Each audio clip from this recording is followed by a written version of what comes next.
Welcome to the enchanting world of Bella Brown's historical Western romance. I'm delighted to share this journey with you today.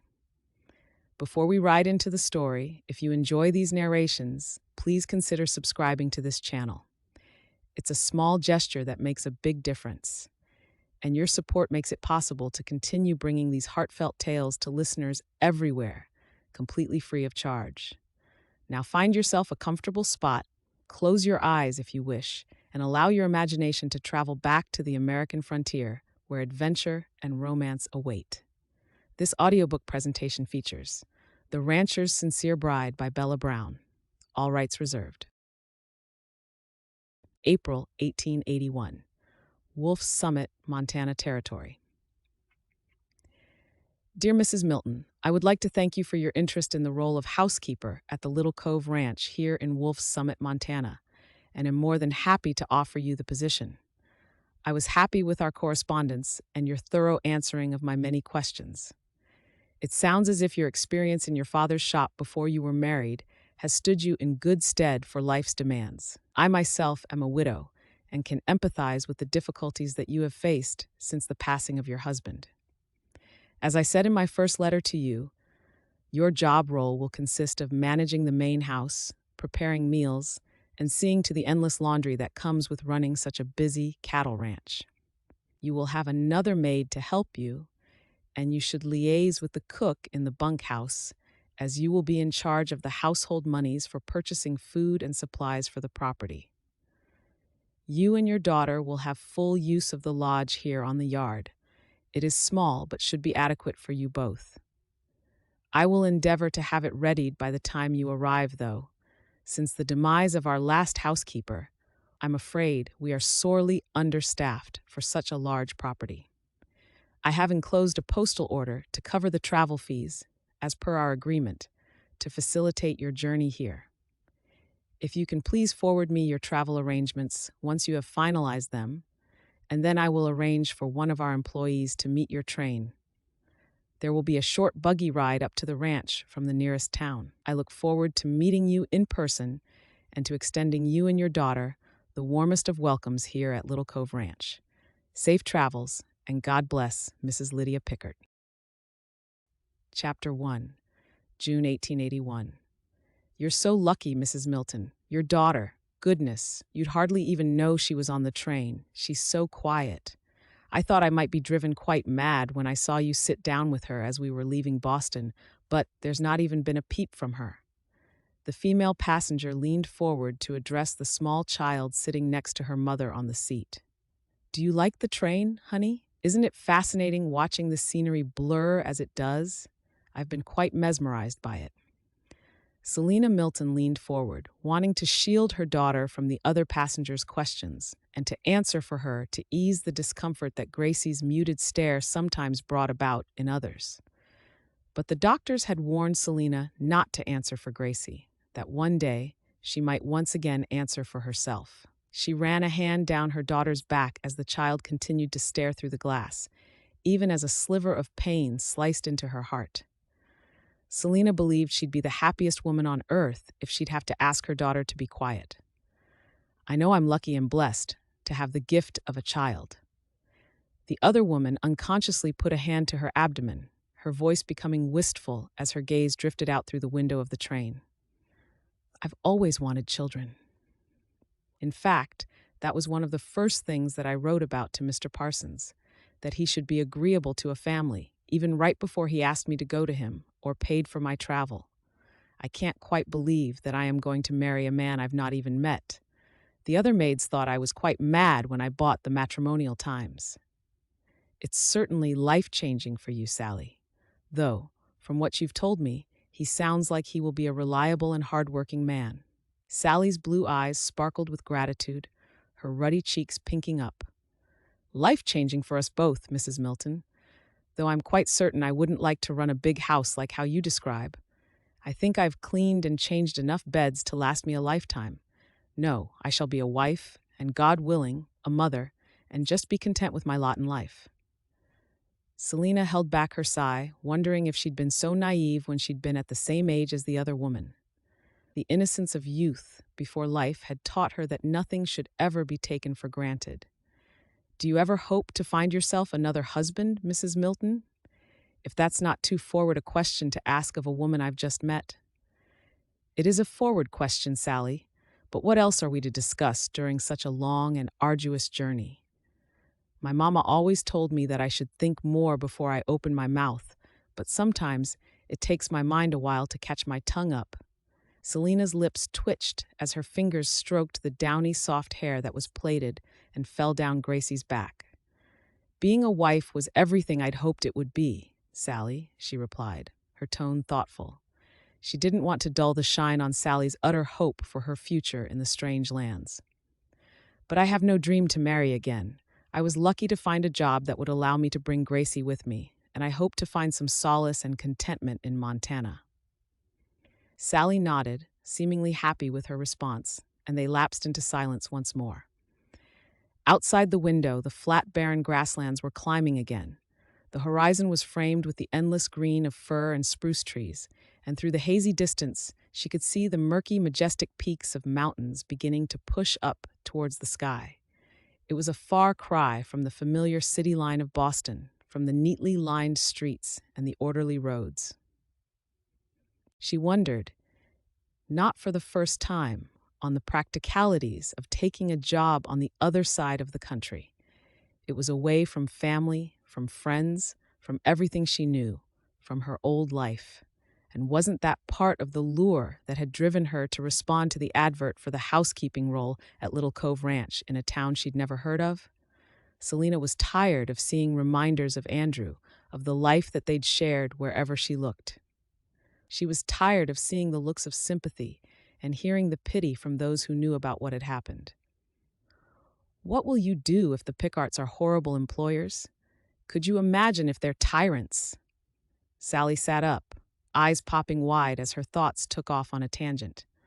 I mean, you hear of some awful things coming from the West. Uncouth men and improper behaviors. I've worked for some tyrants in my time, Mrs. Milton. You won't be able to escape them and go back to Boston. I had extensive communication with Mrs. Pickart before I took the post. Their housekeeper had been with them for nigh on 30 years. In my limited working experience, people don't leave jobs. They leave bad bosses. I'm hoping that my logic means the family will be good and kind. If not, I have a small inheritance left over from my husband. It has enough in there to get me where else I need to go. Sally placed a lacy-gloved hand to her chest. Mrs. Milton, I think you're possibly the bravest woman I ever met. I only hope that when I'm your age, I can be half as brave. That's awfully kind of you to say, Sally. And I hope that you never have cause to find out just how brave you need to be to carry on some time in life. But I think you're just as plucky. How so? Because you are crossing the same lands as I am and marrying a man. I'm only working for one. Sally slumped back in the chair. The smile that curved her generous mouth was indulgent and dreamy. That's right, my very own husband, Mrs. Milton, a man who will promise to love me and to hold me forever. Selina had to look away then. It had been a decade or more since she had been swept up in the optimism and promise of a happily wedded life. Andrew had been kind, but Selina hadn't once even felt swept off her feet. And now that she was older and a mother, she had to keep her feet planted firmly on the ground. She had a responsibility and a duty to ensure that her little girl had a roof over her head, food in her belly, and was shown the way of the Lord. Selina would dedicate her life to her job, just as the previous housekeeper, Miss Cole, had done so at Little Cove Ranch, and she would have to accept that that was her role in life. Chapter 2. Jared Pickart, I know that you can hear me hollering you, young man. You might be taller than a pine tree, but you're not too old for me to tan your hide. Jared tried desperately to stop his lips from twitching at the dressing down his mother was about to give him. Lydia Pickart did not suffer fools, and at his age, he knew better than to make her feel as though he were mocking her. He had heard her, but wasn't about to admit to ignoring her. Ruthlessly neat and smart, his mother drew herself up to her full 5 feet, hands on her hips as she glared at him from the doorway. Yes, ma'am, Jared replied, and schooled his expression into one of innocence. Did you want me? Lydia's eyes narrowed. Don't give me the innocent act, Jared. I was calling your name out loud enough to wake the dead. I told you this morning that Mrs. Milton would be arriving today, and yet you're still sitting here. Do you expect the poor woman to walk all the way up that hill with her belongings and a child in tow? How is that going to look to her? Jared returned his gaze to the ledger books set out in front of him. Mama, we have a team of staff here.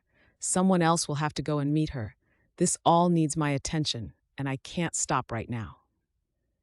He shuffled papers, although he wasn't reading the figures, and was acutely aware when his mother stepped further into the room. He could almost feel the heat from her stern look boring a hole into the crown of his head.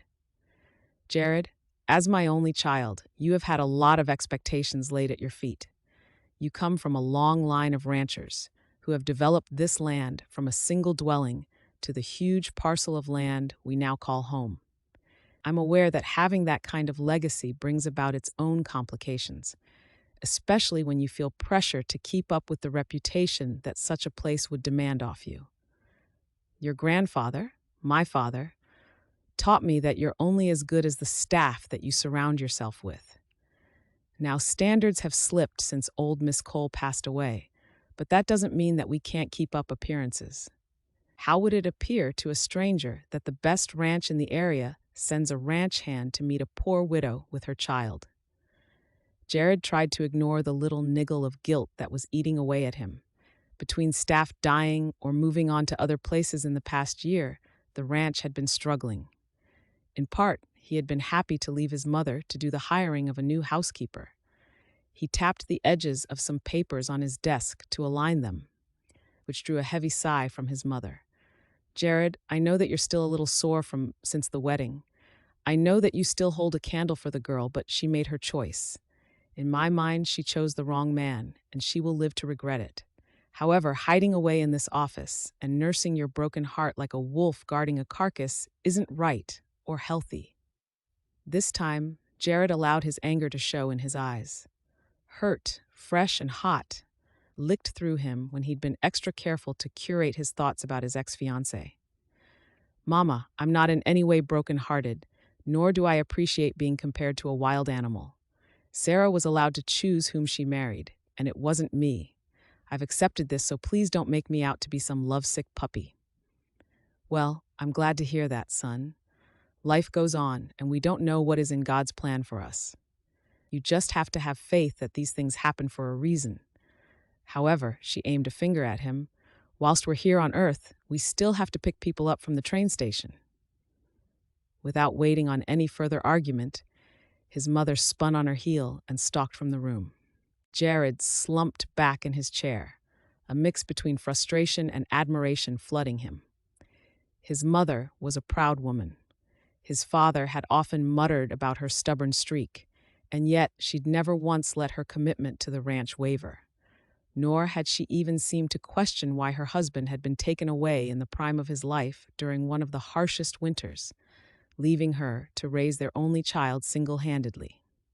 It was only when he'd reached the age of majority that he'd grown to appreciate the Herculean effort it must have taken to simply keep going, to manage the land, the livestock, the ranch hands, whilst being a mother and rebuffing the advances made by local ranchers who were keen to take the lucrative land off her hands.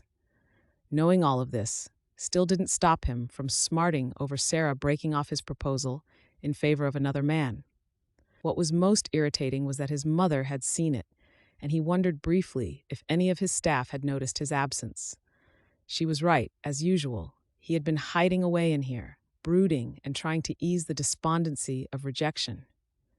He heard the footsteps in the hallway moments before Frank, the chief ranch hand, rounded the door jamb. He hooked his thumbs into his pockets and scowled at Jared. "What have you said now to your mama to get her so riled up? I done told you this before. You don't know how lucky you are to have such a good mama in your life. You should be nicer to her." Jared's lips thinned. "Why do you automatically think it's my fault?" "Because your mama is an angel and will always be my first love." Frank clutched his chest dramatically, drawing a grimace from Jared. Jared stood and pushed the papers to one side, his tone annoyed as he ticked the items off on his fingers. Are you forgetting that? One, you're the same age as me, so fawning over my mother is both disturbing and a little bit weird to me. And two, more importantly, you're a married man with a wild child, no less? Frank grinned unrepentantly. I told my Millie before we got married that there was a proviso. If your ma ever accepted my proposal, I would be hightailing it across the plains with her, and I'd leave Millie behind. Jared sent his oldest friend a look of utter disbelief and shook his head. Millie deserves a medal to be putting up with your nonsense.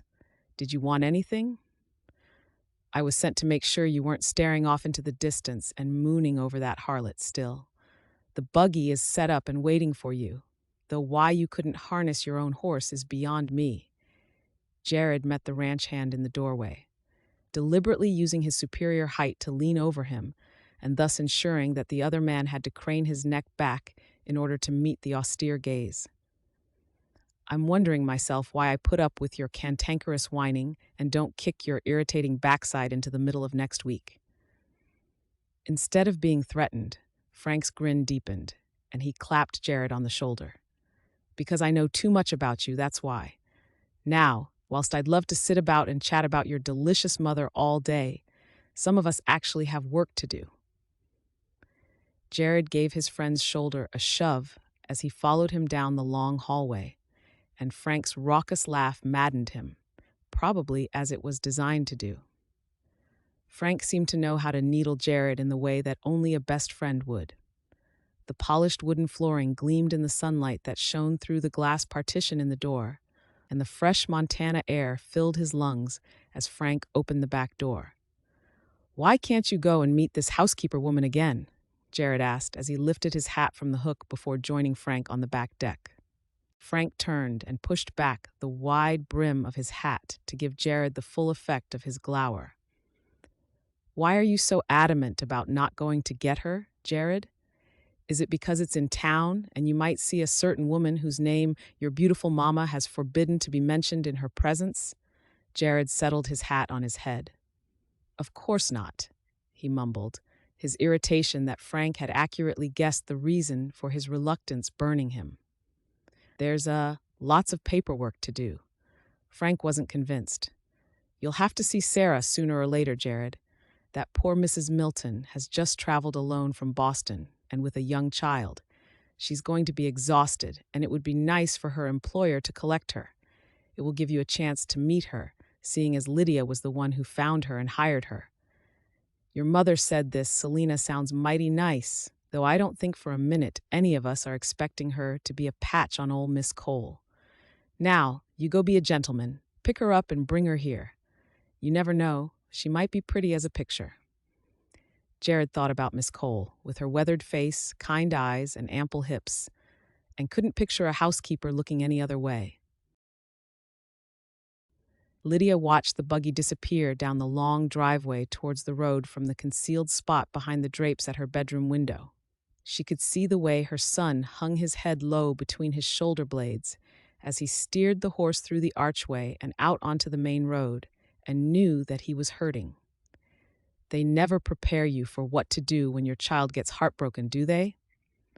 Lydia's lips lifted at her maid's mumbled words next to her. "No, Alma, that they don't, if only there was a tonic available for such an event." "I believe that would make you the richest person on the earth," Alma grumbled, arms folded across her bosom. "I still can't believe Sarah went on ahead and married that man over our Jared. Makes my blood boil to think on, so I won't, else I'll be praying for longer come Sunday." "Oh, now, Alma, I think Sarah did us all a favor by showing her true colors before they went ahead and made promises in front of God that would have probably have been broken before they'd reached the gate to the church." "I do declare that you're a better woman than I, Mrs. Pickart. I best be getting on. I don't want Mrs. Milton to think ill of me before she's even unpacked." Lydia rested a shoulder against the window frame, her eyes wandering over the familiar ranch terrain beyond the yard. Usually, the sight calmed her. During all of the years alone, not knowing if she'd made the right business decisions or wondering how she was going to get through the day, the ranch had been the one constant that was there for her. It was the reason she had gotten out of bed on some of her darker days. She had had to keep it going for Jared's sake. She'd taken her time in choosing the housekeeper. They'd known that Miss Cole was in the autumn of her life, but it had been a shock to everyone when the old woman had gone to sleep early one evening and not woken up. Having Miss Cole up and die on them had been them shake-up they'd all needed. Jared had still been reeling from Sarah's rejection, having thrown himself into his work, and Lydia was overwhelmed with the tasks that Miss Cole had done every day, as they all had had to learn to deal with this new kind of living. She hadn't liked seeing the shadows in his eyes, or the self-doubt that seemed to cloak him, since Sarah had broken off their engagement. She knew that she wasn't alone when it hadn't occurred to a single person in the house that Sarah would choose the owner of the copper mine. With his greasy mustache and glib manners when he'd first appeared in the town a little over a year ago. Lydia had decided that Jared needed another woman to get over the last one, and had made it her job to find her son a match. And, for the first time in her life, she had quarreled with him. He'd been furious with her interfering, especially when she'd suggested that he find himself a catalog woman to get over his melancholy. She'd tried telling him that Sarah wasn't worth all this desolation, but he wouldn't listen, insisting that he was simply busy with trying to run the ranch. Frank had told her that Jared was missing important tasks and had confirmed what she already suspected, that his heart really wasn't in the business of ranching any longer. He was masking his hurt and hiding away. When Lydia had read the courteous application from Mrs. Selina Milton, well, at first, she'd been trying to find a suitable person to fill the role, but the more they'd communicated, the more she had warmed to the idea that she could find Jared a suitable woman, just in a less than obvious way. The road towards Wolf Summit Town was now empty, her son oblivious to the plan that his mother had set in motion for him. Her eyes closed, and she whispered a word of prayer, for guidance, for hope. Her son needed a sensible, reliable, respectable woman. She just hoped that Selina Milton lived up to her potential, and that Jared would not work out that his mother had found him a woman that would suit him to the ground. Now, she just needed to bring Selina round to her way of thinking, and she would get the grandchildren she'd been dreaming of. After all, didn't mothers know best? Chapter 3. The afternoon had grayed by the time the train rolled to a stop at Wolf Summit. The May winds slapped at coattails and bonnets, and Selina could smell rain on the pine-scented mountain air. She held tightly onto Gracie's hand as she stepped down onto the platform. In Boston, she had been fearful of losing her child in the crowds. Here, she held on to the little girl's hand to steady her growing nerves. Sally had alighted the train 4 stops before theirs, and the ensuing silence had allowed Selina's niggling doubts to edge into her mind. She told herself that she had to face this situation, that she couldn't allow her step to falter in case Gracie got scared and made her way to where porters were hauling trunks and cases off the luggage cart. "Okay, Gracie, you grab the smaller case, yes? We don't need a man to help us, do we?" Selina grabbed the handle of their trunk, thankful for the first time that she'd sold much of her belongings before leaving Boston. Else she might have to lug all of that along the rickety platform, too. She dragged it along the wooden boardwalk, having to stop several times to change her grip and catch her breath. Progress was slow, so much so that by the time she reached the end of the platform, the train had left, as had most of the passengers. A light film of sweat covered her brow and upper lip, and she dropped the end of the trunk, blew out her breath, and sent Gracie a frazzled smile. "Ma'am, might you be Mrs. Milton?" Selina whirled on a gasp and was unable to stop herself from staring at the man who stood, hands on hips near the roadside. The wind tousled his black hair so that it tumbled over his forehead, and he shoved back at it impatiently as his dark brows met in a scowl. "Did you hear me?" Selina blinked, closed her mouth, and cleared her throat. "Pardon me. Yes, I'm Selina Milton." The eyes, somewhere between hazel and green, raked over her without preamble. His firm lips moved into a straight line as he nodded his head. "My mother, Lydia Pickart, sent me to collect you. I was waiting on you. Wondered if maybe she'd had the train times wrong." "Oh, she mentioned an employee, not her son." Selina felt gauche under the assessing scrutiny and had to restrain from checking her hair. She pointed to the trunk by way of explanation. It's heavy.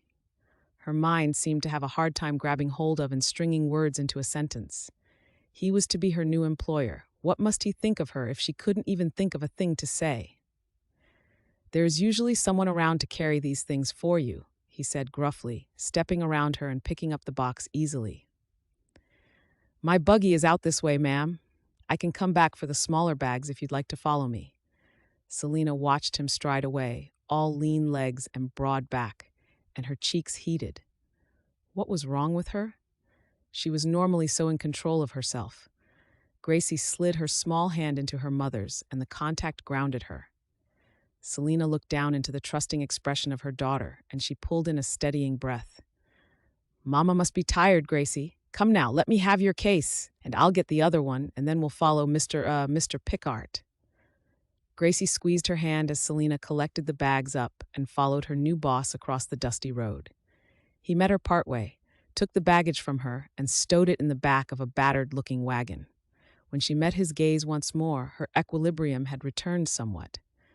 I hope that you weren't waiting for too long for us, Mr. Pickart. His eyes flickered from hers and along the road. If she hadn't been so aware of him, she may have missed how he seemed to just freeze. She followed the line of his stare and saw an attractive woman who was standing on the side of the road, staring right on back at them. Selina had wondered over his apparent animosity, and now she wondered who the woman was that had caused him to appear so stricken. She cleared her throat, unsure how she should proceed, for he was stood in the way of the wagon's steps. Mr. Pickart, is everything okay?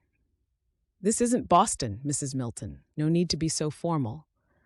The striking eyes met hers once more, and she could see shards of anger swimming there with another emotion that she was unable to read. He took a moment before his expression shuddered and his lips lifted in a smile. She'd believed that her base reaction to him, to a man when her body had been dormant for so long, was merely exhaustion. But then when he smiled at her, she felt more alive than she had in years. She had to pull in a breath as her heart shuddered in her chest when he lowered his head to hers. My name is Jared. Selina squared her shoulders. Oh, then you should call me Selina. This is Gracie, my daughter. She watched as her boss's serious face softened a little as it settled on her daughter. He dropped to his haunches and held out his hand. Pleased to meet you, Gracie. I'm Jared. Selina opened her mouth to explain that her daughter was incredibly shy when the little girl returned the handshake and was rewarded with a wry grin from the cowboy. She's normally very reserved. She doesn't say much, Selina said quickly to hide her astonishment. Jared tilted his head as he looked at Gracie. She seems all right to me. Can I help you into the wagon, Gracie? Or are you the independent type? Gracie blinked at him, considering, before she slid her blue gaze to her mama, silently asking permission. You can go ahead and climb up, sweetheart. Selina nodded encouragingly. Jared and his mama, they're our new bosses. Remember I told you? Gracie quickly clambered up into the wagon, eyes skipping about her vicinity. Ordinarily, when we've taken a carriage in the past, we sit in the back. It's a novelty to be up front, I think, Selina explained. We do things a little different around here. He held out a hand to Selina, all charm and smiles, and assisted her into the buggy. As Selina settled into her seat, she noticed that the mysterious woman was still watching them and caught the dark look that Jared sent her way as he rounded the wagon in front of the horses. Selina put an arm around Gracie when the woman left the shop stoop and hurried across the road to Jared's side of the buggy as he climbed up beside them. Selina felt him stiffen at her side, where his hip grazed the fingertips that were curved around her daughter. Gracie was watching the exchange avidly, and Selina gave her a gentle squeeze to remind her of her manners. Jared, the woman said smoothly, How are you?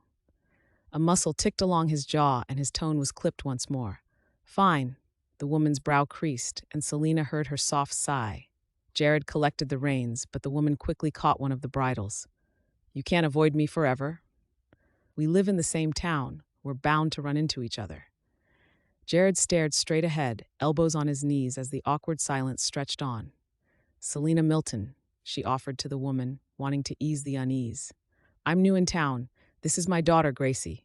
The woman sent her a look of relief. Sarah McCabe. What brings you to Wolf's Summit, Miss Milton? It's Mrs., Selina replied kindly, sensing the angst between the two of them. Though my husband passed a year ago, I'm to be the new housekeeper up at Little Cove Ranch. Milton was just meeting our train. She saw Jared's head lower between his shoulders. Sarah's eyes moved to Jared before she let go of the bridle. Well, it was nice meeting you, Mrs. Milton. I'm sure we'll be seeing each other again at some point. Take care of yourself, Jared.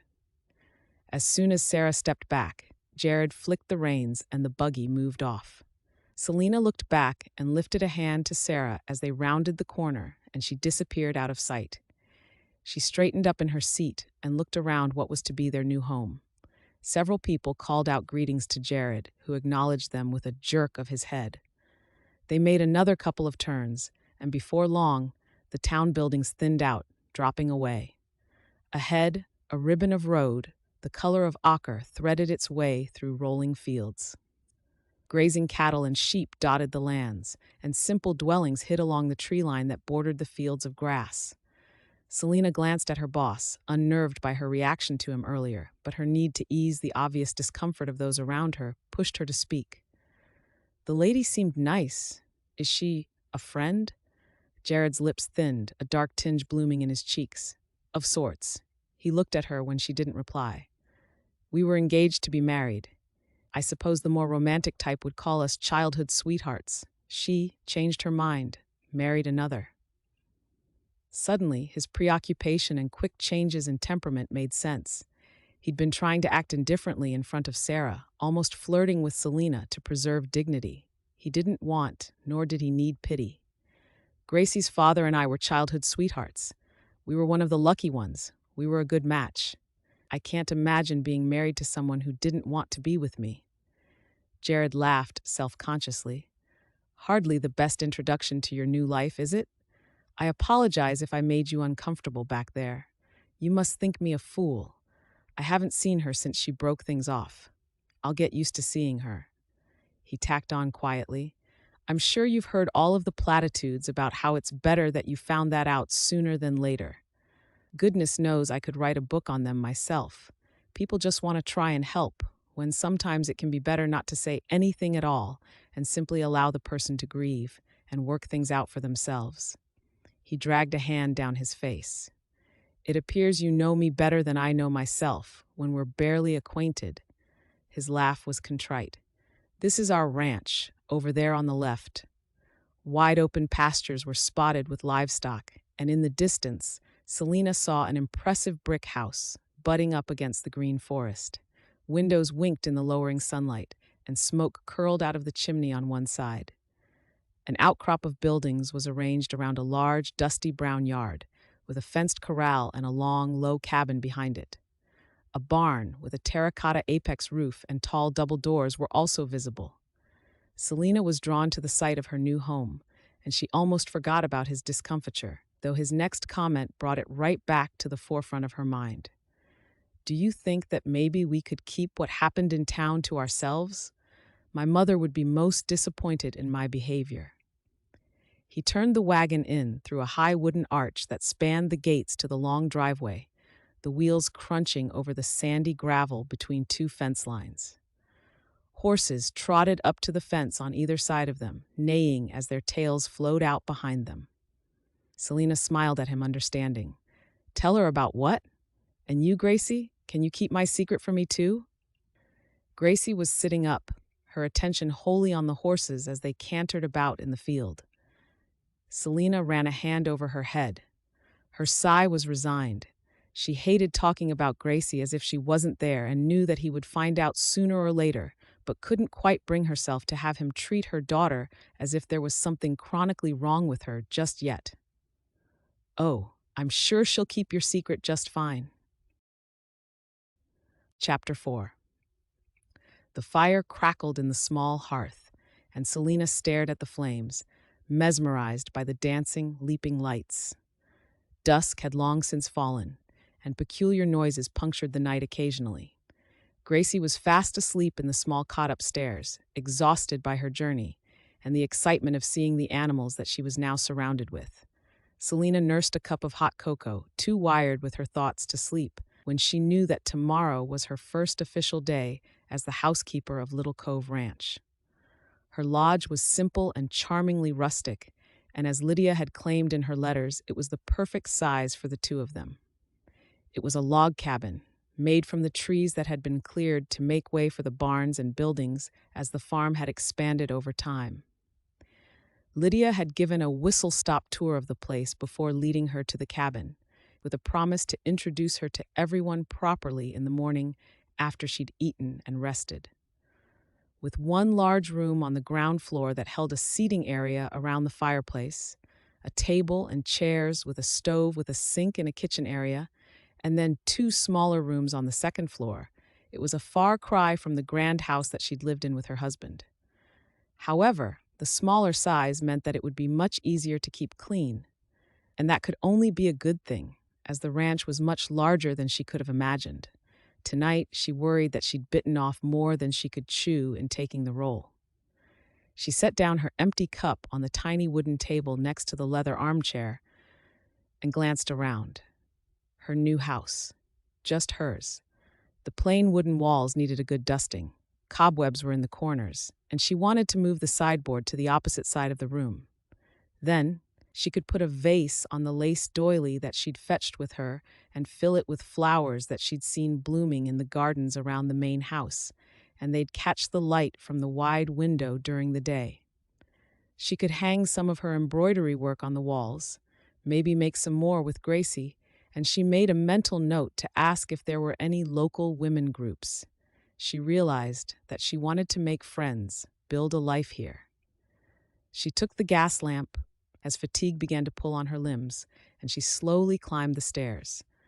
The flowers that Lydia had put into her bedroom scented the air, and Selina smiled as she closed her door. Nothing in this lodge held any painful memories of the past year for her. It appeared that societal norms were slightly more relaxed here in the West. Indeed, judging by Lydia's letters, she had raised her son, ran a team of ranch hands, and managed the ranch all on her own. Women had more freedoms out here, and it made her feel empowered, more so than she ever had growing up in her sheltered Bostonian life. And that was exactly when she knew that she'd done the right thing in leaving Boston. So, those are your duties? Lydia spread her hands and circled in the large kitchen space. How does that all sound? Anything you're not sure of or care to discuss? When Selina had awoken that morning in a strange bed, with odd sounds drifting in from outside, it had taken her a moment to remember where she was, in her little lodge in Montana. She'd made her way to the main house after breakfast, crossing the yard and marveling over the menagerie of animals that milled about close nearby. The wives of the ranch hands had lifted their hands in greeting to her, and it seemed to Selina that everyone was busy, but not a single one was in that much of a hurry. She'd spent the morning with her new employer and Alma, the older maid, who'd been helping Lydia to run the house after Miss Cole had died. When Selina had asked Alma why she hadn't taken on the housekeeper's job instead, Alma had pulled a face, quirked a bushy brow at her, and tartly informed her that she was too old to take on the responsibility of keeping a close and watchful eye over things. Now, Selina shook her head. It all seemed straightforward, nothing too out of sorts. Well, your letters said that you'd run a house before, so I didn't think that there would be anything that might stretch those skills too far. My husband and I had just the one maid, though, Lydia. The older woman beamed with a smile. Exactly. Just do what you did in your home, but on a larger scale. Alma will go through the pantry stock, and she will talk to you about suppliers, who we use, who we avoid, and the like. And of course, I'll be on hand should you need anything in the meantime. The ranch house was orderly and mostly neat, though she had seen a few areas that could do with some love and attention, making mental notes as she walked through the rooms with Lydia and Alma. Inside, excitement fizzed anew. chasing away the niggling doubts on the size of the task that had plagued her mind in the night. She had seen the bunkhouse and met the ranch cook, whose brisk manners and gruff language had been a little disconcerting until Selina had been reminded by Lydia that they weren't in Bostonian high society anymore. Selina had the impression that the Pickart family were well respected and considered as royalty in the local town by the residents. The size of the ranch meant that they employed many local people and supported businesses in the neighboring towns of Wolf Summit and Clear Creek. The ranch occupied much of the huge yard with a bunkhouse, several barns, outhouses, and hen houses clustered along the fence line. Smoke curled perpetually from the cookhouse and the main chimney in the big house, with chickens, cattle, sheep, geese, and dogs circling the yard, adding to the cacophony of sounds that melded into ranch life. "And how are you finding the lodge?" Selina smiled. "It's quite perfect, Lydia.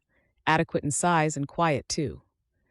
Lydia nodded. "It did miss Cole for the duration of her employment, though I imagine you'll want to update the drapes and bed covers, which I have no problem with." Lydia placed a hand on Selina's arm. "You must holler if you need any more furniture. We have plenty in storage. I'm afraid my late husband came from a large family of hoarders. It's all in the great barn." Her warm gaze moved to Gracie, who had been patiently following the group around. "There is plenty around here to amuse you too, Gracie. And there are children around all day, though they're all probably busy right now. The older ranchers' children will be working, whilst others go to the local school. I'm sure you'll soon make friends here." Alma put her hands on her thighs and leaned down towards the child. "Do you like biscuits, Gracie? I just made a fresh batch this morning. I have them cooling on a tray in the pantry. Would you like to see them? You can pick the one with the most cocoa chunks in if you like, before the others get back from school." Alma held out a hand to the little girl, who looked up at her mother. Selina nodded encouragingly. "I'll be right in here if you need anything, darling. Go on, now." Gracie's wide eyes looked back at her mother several times before the kitchen door closed on her, and Selina had to suppress the urge to go with her, to reassure her. "Will you be enrolling her in the local school?" Lydia's words pulled her attention from the door, and Selina had to blink to gather her thoughts. "I'm not sure. The school she attended back home wasn't particularly inclusive." Gracie has certain... Selina tapped her forefinger to the center of her head as emotion choked off her voice, and tears stung her eyes. Lydia briefly touched her arm, in an almost motherly way, and the comforting contact pulled her lips upwards in a small smile. "I'm sorry, Lydia. I must still be tired from traveling. I don't normally allow my emotions to get the better of me," Lydia said. "You do not need to apologize, Selina. As you know, I was blessed with Jared. Even though he's a grown man with a life of his own, well, to me, he'll always be that sweet baby whom I nursed with my body. The local school is a good one. Miss Everard, the teacher, has a good reputation. Your letters mention that your daughter has some type of problem." Selina considered her words carefully before she decided to tell this kind-hearted woman the truth. She was always a happy little girl, with the sweetest laugh. After Robert died, she just became sort of empty. The doctors we saw called it selective mutism. Lydia added the kettle to the stovetop, turned a dial, and added some leaves to a pot. "You don't have to talk about it if it's too hard for you." She offered Selina a handkerchief, her expression sympathetic. Selina sat at the table, as Lydia indicated, unable to stem the tears that ran down her cheeks, even as she dabbed at them with the cloth. "Strangely, you're easy to talk to, Lydia. I found that the case when I was writing to you. Maybe I've had to hold it in for too long." "I shall take that as a compliment, Selina." "As it was intended." Selina sniffed on a watery smile. "After Robert died, I always had something to do. The funeral and dealing with the complicated life insurance, then with Robert's family, who were distraught. It was only after everything had begun to settle down that I noticed the only one not making any noise was the only one that I should have been worrying about all along. You see, Gracie was at the table when Robert collapsed and passed away. Memories of the night eclipsed everything, and she twisted the cotton into a tight line, recalling the event. We were eating supper.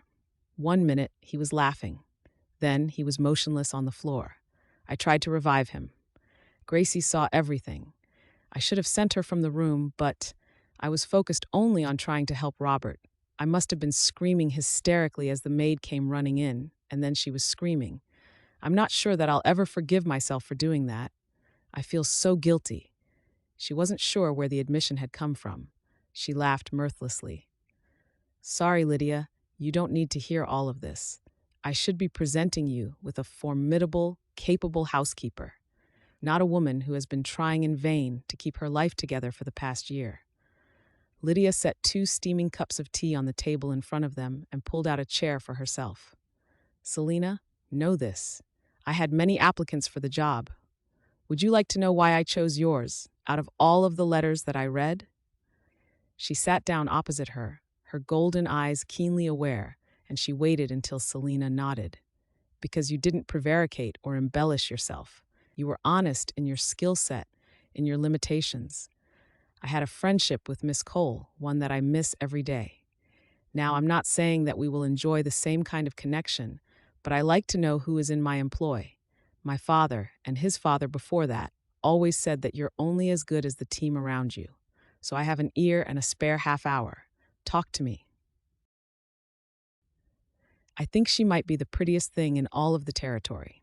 Jared rested his forearms on the top fence railing and watched the sleek lines of the horse, how the chestnut flanks gleamed in the sunlight, her muscles rippling as she circled Frank in the middle of the corral.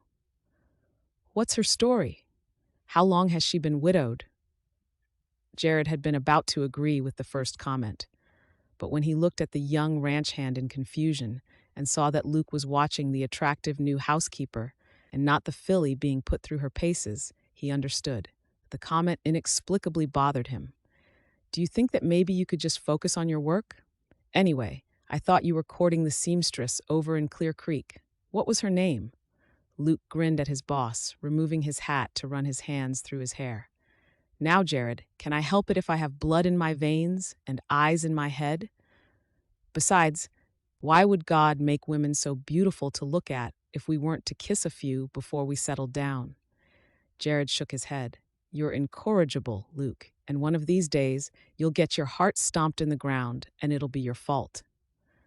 Luke had one of those infectious smiles and a sunny disposition that endeared him to the fairer sex and had diffused many a barroom fight. Many a time, Luke had been the one to pull Jared back from danger, his charming nature greasing the wheels of friendship.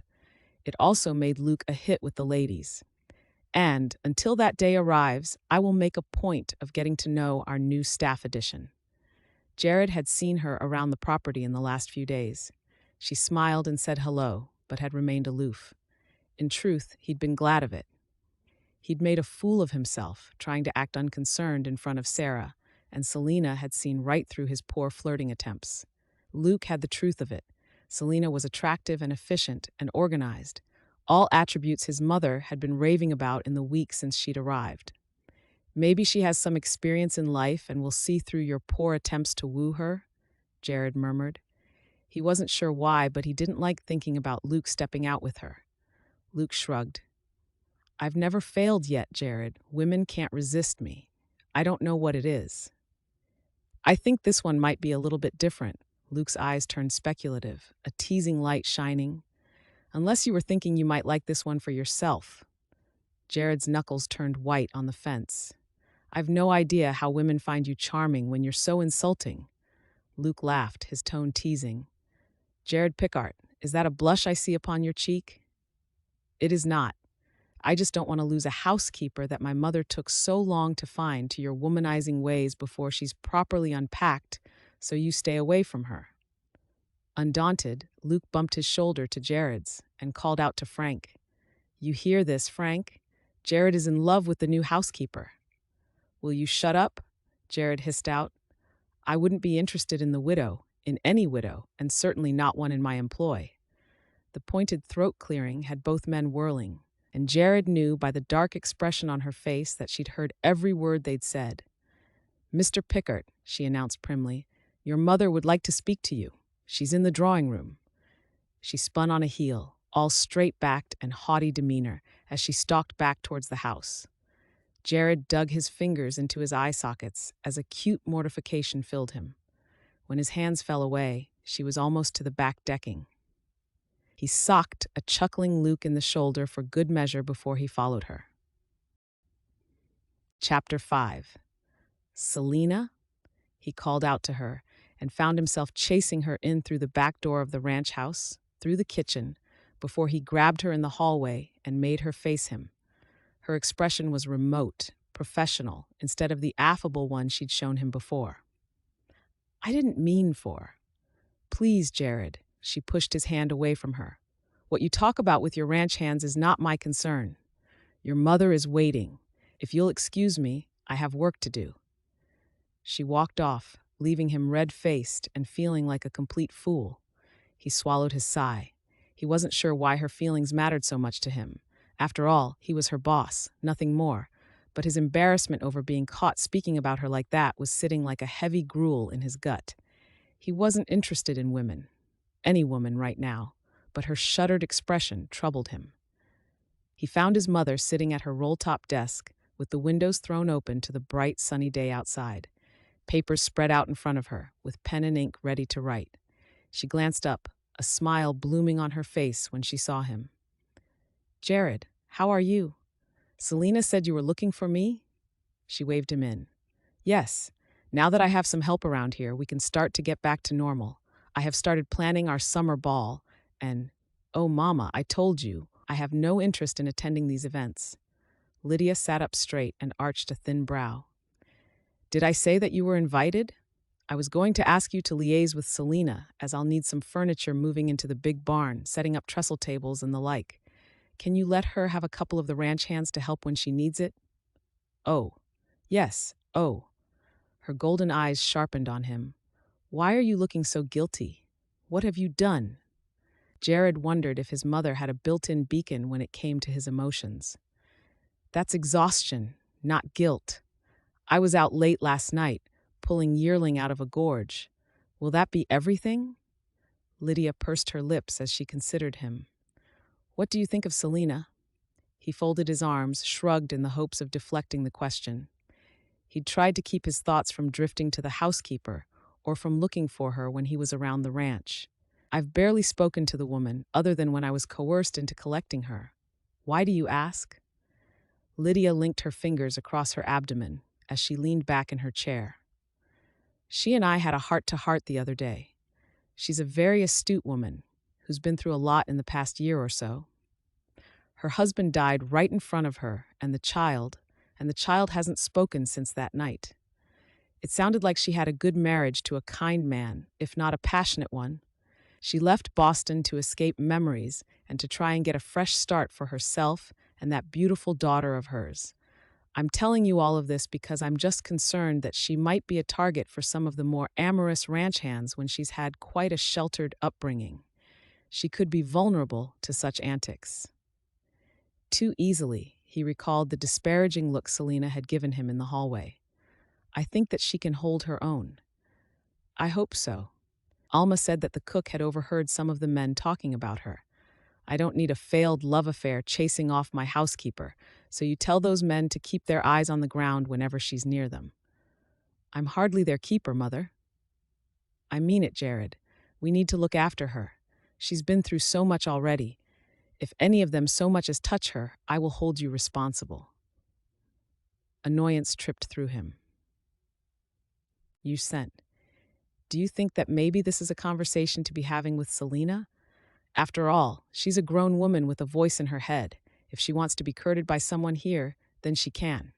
All I'm saying is, Jared threw his hands in the air, muttered, I don't have time for this, and stalked from the room. Lydia was left smirking at the door. Ever since he was a small boy, Jared had needed to nurture and care for small animals, to mend broken things. When Selina had shared her life story with her the other day, she'd listened, and she'd sympathized. Selina had been through a lot, that much was true, and she knew that the woman was just the tonic to help mend her son's broken heart. Selina closed the door to the lodge and leaned back on it for support. She inhaled sharply as she raised her eyes towards the ceiling and tried to bring her emotions back under her control, blinking several times to stave off the tears. She felt foolish having run off to seek shelter in her little lodge, for wanting to avoid staying near the ranch house until Jared had taken himself off again, just in case he wanted to speak to her once more. She wasn't sure why Jared's scathing words had struck her so deeply, but hearing the disdain, the snarled response to Luke disparaging her, she wasn't sure she'd ever been so insulted or made to feel quite so insignificant as Jared Pickart had just done so to his ranch hand. She wasn't naive. After all, she knew the touch of a man. She'd also overheard some of the more unsavory things that the men sometimes talked about when they thought that they weren't in the company of women. She was starting to get used to the way of the ranch and the peculiar rhythm of her work that was dictated by the weather, the animals, and the season, rather than the task that required attention most. Her working day started in the dark, and she would see Jared mounting up with the rest of his team, and they would be gone for most of the day, riding off to work the herd. She'd rarely see him before sundown, and that suited her. The man unnerved her, and he seeped into her thoughts when she least expected it. And that made her humiliation burn all that bit brighter. She was thinking about a man who thought very little of her. The scratching sound from in the corner brought her tumultuous thoughts back to the present, and she cocked her head, listening once more. A movement to her left had her pushing from the door. Gracie was on the floor in the corner, a light brown hen coddled in her arms. "Oh, Gracie, sweetheart," Selina sighed and put her hands on her hips. "Didn't we already have this talk that the chickens live outside? They're not pets, they're farm animals that poop everywhere." Gracie blinked at her, then pointed soundlessly to the wing of the hen. Selina looked more closely and could see that the animal was injured. "Fine," she said obligingly, "but I'm not a veterinary. We'll have to find someone to help us. They'll know what to do." Selina took hold of the animal, holding it away from her body, whilst Gracie clambered to her feet, and she was grateful to hand the squawking bird back to her daughter, who accepted it. Selina was astonished when the bird immediately settled down into her hold once more. "I don't know why animals seem to love you so and dislike me about the same amount. Come on, let's go." She held the door open and allowed Gracie to pass under her extended arm. "And then, we'd better go into town and speak to the school teacher. At least you'll have less time to do any animal rescues if you're in school." Hoping that they'd see Frank or Luke, it was Jared that they found in the barn. Of course, Selina inwardly sighed and wished that she'd tried the bunkhouse first. She almost turned back, but she couldn't refuse the flicker of hope that crossed her daughter's face when she saw Jared, too. "Jared? Could you help?" Selina asked, evading his eyes as she pointed to her daughter. "I'm sorry to have to ask, but you see, Gracie has a knack for finding things that are sick. I told her it's just a farm animal, but..." Jared took in the little girl and the scrawny hen and stepped away from his toolbox. "Oh, no, what happened? What do we have here?" He bent over and stroked the chicken, who clucked her protest. "Well, she looks like she'd been picked on by the others a bit, doesn't she, Gracie? Can you see where she's missing her feathers at the back? And that wing looks quite serious. You did the right thing in helping her, Gracie," he said with a solemn expression. "Gracie likes to rescue animals. She always has done." He gave Selina a rigid smile when she fleetingly met his gaze, and the memory of his scornful comments earlier bloomed afresh. "Well, there's nothing wrong with that. In fact, that's something that we have in common, Gracie. Shall we take her to the scullery?" He curved a large hand around the little girl's shoulder. "I have some medicine that we can put on her. Come with me." Selina followed the pair out across the yard and in through the back door of the main house, bitterness at his harsh words stinging. She tried not to think about it. Instead of becoming a spectator as Jared tended the injured bird, his tone laid back as he explained to a fascinated Gracie what he was doing and why. Alma wasn't perturbed by having an animal in the house. In fact, she seemed rightly used to it, so Selina guessed that Jared had been telling the truth over his helping the animals too. Before long, the hen was in a crate full of straw, complete with a stinky yellow paste on its wing, tucked up safely, with Gracie watching over it carefully. Jared stood next to her. "I think the prognosis is good." Amusement laced through his voice. "I'm not sure she would cope if it was anything less," Selina whispered back, watching how her child fussed over the bird. "She's always been the same. Neighborhood cats, squirrels, blackbirds. It drove her father nuts. He was a city boy through and through.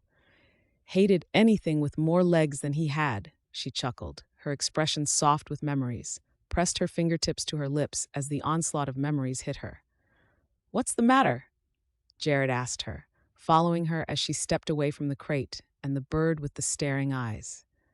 Selina wrapped her arms around her middle, suddenly self-conscious over her show of emotion in front of him.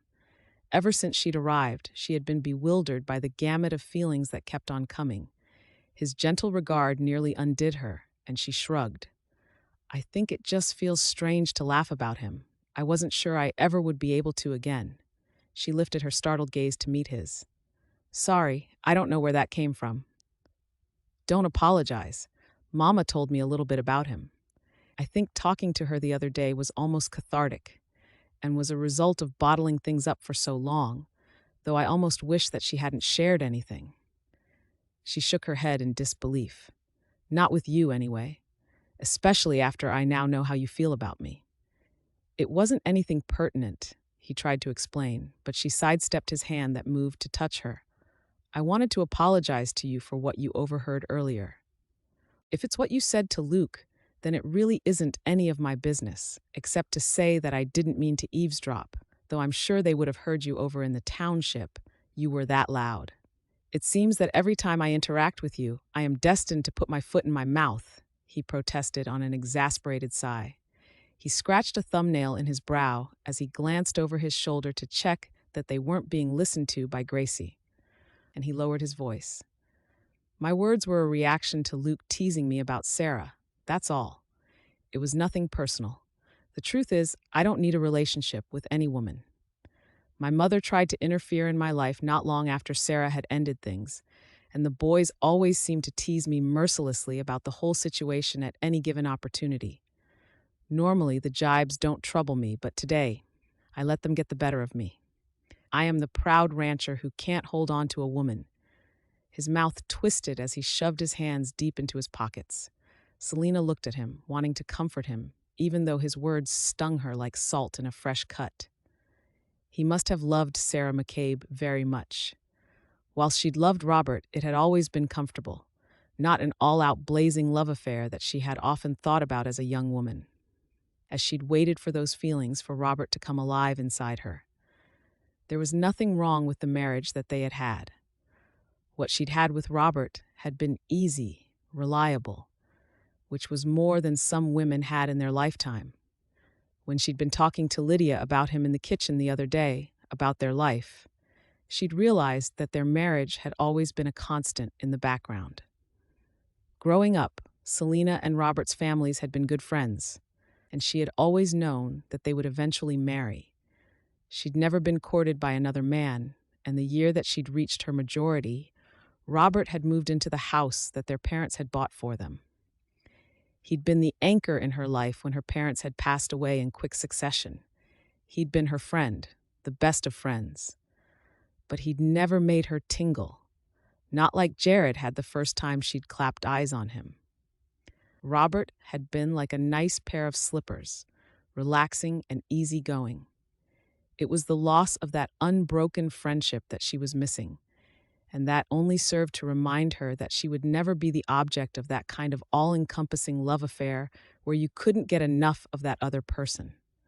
Hearing how Jared had nursed his heart for a year, whereas Selina had mourned the loss of her friend, rather than her husband, was now making her feel the hurt all a bit more keenly. The men were polar opposite in character. Robert would have had a breakdown if Gracie had held out the injured chicken to him, whereas Jared had understood. And now, Selina felt a sadness about the fact that she would grow old without knowing a love that she'd only read about in books. She wanted to tell him that she envied him, of his ability to love the way he had done. She opened her mouth to do just that, but something inside held her back. He scuffed a toe on the floor in front of him, kept his voice low so that it wouldn't carry to Gracie. "I'd like it if we could move on from this, and I'll try not to insult you further. Mother said that you need to organize furniture for one of her wretched parties. You let me know when, and I'll make sure you have some manpower to set the tables and chairs up." And just like that, Selina was back in her place of being his employee, who is what she was. She had to let go of these fanciful ideas. They were not friends. She needed to get a hold of herself. She was a widow, a mother, a housekeeper. She needed to be proud and grateful for what she had, as it was enough. "There's talk of a card game tonight," Frank announced, but Jared was shaking his head before he'd even finished the sentence. "Bess will have your hide if you gamble. You know that." Frank spread his arms wide, feigning innocence. "I was only doing a public service announcement. I didn't say I'd be in attendance. Besides, I think she's getting together with some of the other wives tonight. This summer ball is almost upon us. Then it will be the harvest one." He winked to Jared defiantly. "She'll be occupied with Alma and your good-looking housekeeper." Jared forced a smile to his lips, as had become his curated response whenever anyone mentioned Selina. He'd been respectful to her, but had tried to remain out of her way since her arrival a month ago. He seemed to always end up looking like a complete dolt when he was near her. Jared pulled on the reins, ensuring that his horse pressed against the gate of the pen with his chest so that Jared could lean down and fasten the hook to secure it.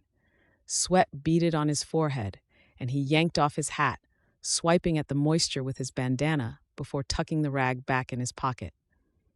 "That's it for today, boys." He was pleased to be able to call a halt to the day and the conversation before it went any further. "Thanks, boss," a few of them called out as they turned their steeds towards the stables and the bunkhouse. Jared refused Frank's offer of betting his ride down for the night, especially after his comments last month about tending to his horse, and they went their separate ways. Besides, he preferred the animal contact and the solitude that doing so brought him after a day spent grafting his lands. He loved his work, but listening to the crude chat of his men all day and swatting continuously at the flies could wear a man down. He took this time to wind down. He dismounted at the tall double doors of the barn, knowing that his horse would follow him in through the doors and walk independently to his stall, whilst Jared filled the hay trough and water pail. He added a handful of molasses to a bucket too, and carried everything to the stall.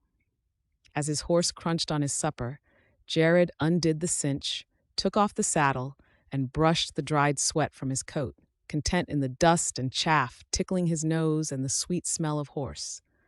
His father had been the same way, and Jared could remember sitting when he was a small boy, in a barn that was much smaller and more bucolic than the contemporary one he was stood in now, watching as his grandpa untacked his horse at the end of his working day. Jared's lips twitched, and pride swelled in his chest. Though the herd of steer that he now worked was 20 times the size of the one his grandfather had had, some of those cattle were direct descendants, much the same as he was from a long line of ranchers. His grandfather had started the parcel land all by himself, though, and had had to hire out work by the day as it was needed, and Jared shook his head. His grandfather couldn't have ever slept properly, worrying about rustlers, the weather, the stock. It seemed an impossible task to have done alone. He often wondered what his grandfather would say to him now, whether he would be proud of all that Lydia had achieved, of what Jared had carried on. He stored the tack in the far stall and bid his horse sweet dreams, latching the stable door. He quietly continued to watch his horse munching away happily as he pondered on his daily tasks for tomorrow, with his forearms resting on the top of the stall door. When he first heard it, he cocked an ear to listen, not sure what he'd heard, or if it was maybe just the wind purring through the barn roof. The softest murmur. He crept along the stall doors, peering over each one. Horses stood in their stalls, some laying, but most were eating. He rounded the last stall to where the maternity section of the barn was. He knew that 2 mares were about to deliver, and one already had her little colt. In the last stable, he could see the little skewbald mare with her head in her hay basket. "You're going to be okay?" It's okay. We're alone again now, but I'll stay with you." He heard the soft murmur again, frowning as he peered further into the gloomy stall, trying to locate the source of the whispering. "I will look after you. We can be friends. Would you like that?" There, in the corner, he spotted Gracie with the lanky foal's head in her lap. Chapter 6. The barn door slammed shut, which had Jared stepping back, quickly out of sight as if guilty of something. "Gracie," Selina's voice called out, "are you in here? Your supper is ready." Thinking quickly, Jared deliberately scuffed the toe of his boot along the wooden floorboards and cleared his throat to announce his presence to Gracie. Selina walked towards the sound. "Oh, good evening, Jared," she said, her fingers linking in front of her. "Have you seen Gracie?" "No," he replied. "I haven't." He pretended to think. "Have you checked the stalls?" As if on cue, Gracie's head appeared above the stable door, and she let herself out. Selina sent her boss a guilty look. "Gracie, what are you doing in there? Sorry, you know how she is when it comes to animals." "Of course," Jared smiled, and waited for the little girl to speak. When she resorted back to her usual silent state, her eyes fixed on her mother, he wondered if Selina knew that she was speaking to the animals, or if this was one of the reasons why she was so fixated on them. "Do you like my new foal?" he asked. She swung her curious gaze to him and firmed her lips in response with an almost imperceptible nod of the head. "He's only 2 days old," Jared offered. "I don't mind you being in there, but you must take care. He'll still be a little unstable on his feet." Selina tried to offer a quick explanation, but Jared lifted a hand to stem her words. He crouched low in front of the little girl. "I think I'm going to call him Blaze because of the white flash down his nose. His mother is as soft as can be, and she won't object to you being in there. But not all of the horses are as friendly as she is, though I guess you know this, as you're not a stupid girl. You must take care if you're around the stallions, and make sure you have someone with you if you want to see the calves when they're born in the spring. Promise me?" Her head bobbed enthusiastically. Jared looked at Selina, who was openly staring at her animated daughter, and it was obvious that she didn't know that her daughter was speaking again. He considered the young girl a bit more, wanting to help her. Why could she speak to animals, but not in front of people? Inspired, he smiled. "Maybe we could assign you some chores with the animals. How does that sound?" "That sounds dangerous," Selina interrupted, uncertain. "Wouldn't she be in the way?" Jared looked up, wondered if he should just tell her, though he wasn't sure how to. He should do it away from the little girl. He turned back to Gracie, winked at her. "Nothing too dangerous, eh, Gracie? No chasing rattlesnakes or eating raw rats, okay?" When Gracie's eyes lit up, he could have sworn a little piece of his heart became hers, and he wanted even more to help her. "Would you like to learn to ride?" "Oh no, she's too young, Jared," Selina blurted out. "Plus, I have so many things to do, and I can't even ride, so how would I teach her?" "Who said you would be teaching her?" Jared straightened up, a teasing quirk at the side of his mouth. "I'm an excellent teacher. I was practically born in the saddle. Anyways, she's always with the animals. She needs to be given some chores around them." As the idea was planted, it bloomed. It was clear that Gracie needed the animals as much as they needed her. Besides, now that she lives in Montana, being able to ride will be a very useful skill for her to know.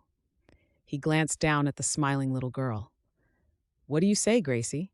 She tilted a look up at her mother, and Jared marveled at the way she wordlessly pleaded with Selina through a single look. When he heard Selina's resounded sigh, he knew that he was sunk.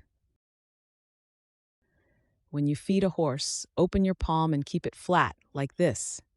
Jared extended a hand that held a piece of apple in and offered it to the horse.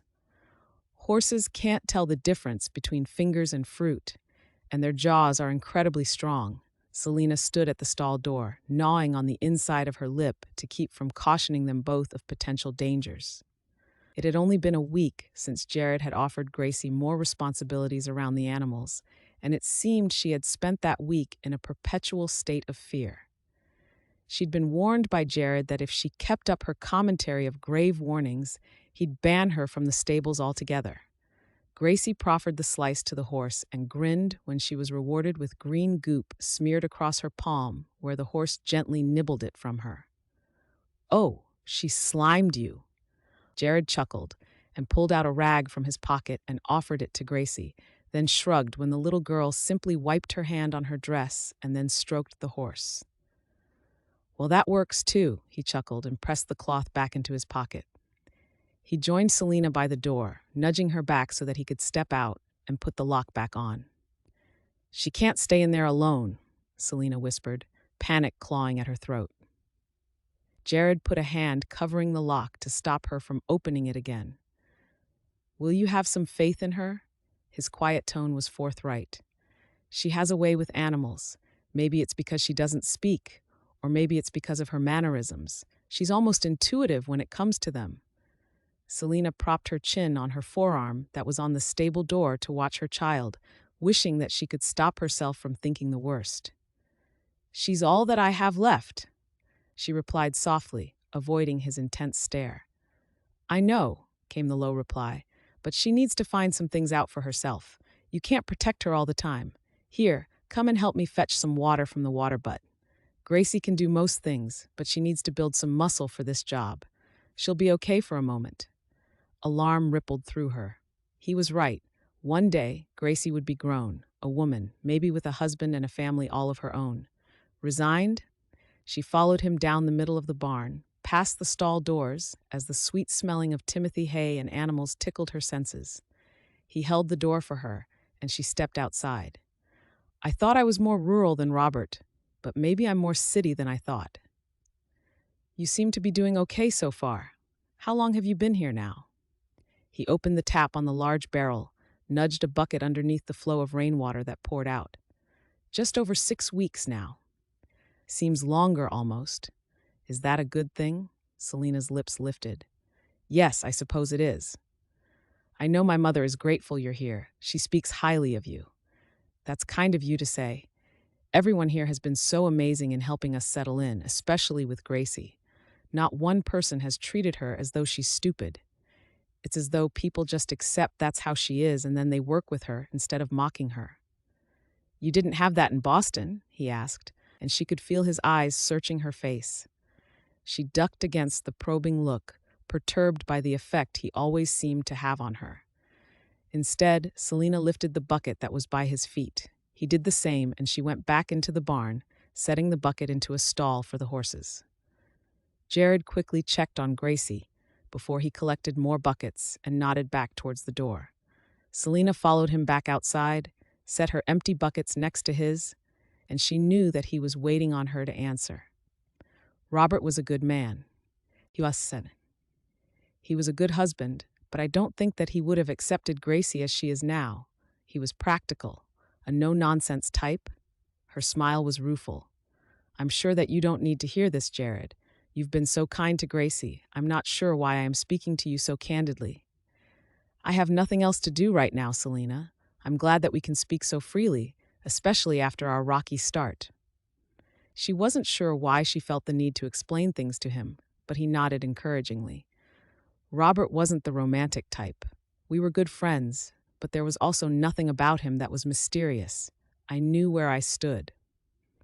Jared smiled, though he didn't want to speak and interrupt her flow of words to tell her that she shared her late husband's penchant for straight-talking. Selina continued, oblivious to his musings. "He'd provided well in his will, though I don't presume that he'd planned on it being utilized quite so soon. After his funeral came all the speculation. When is Selina going to remarry? A woman with a child cannot live alone. How can Selina keep up a mortgage when she doesn't work? What sort of man would take on another man's burden? You need to find yourself someone, and soon, Selina." Her voice took on a mimicking high tone, and she sighed. "The comments drove me fairly mad.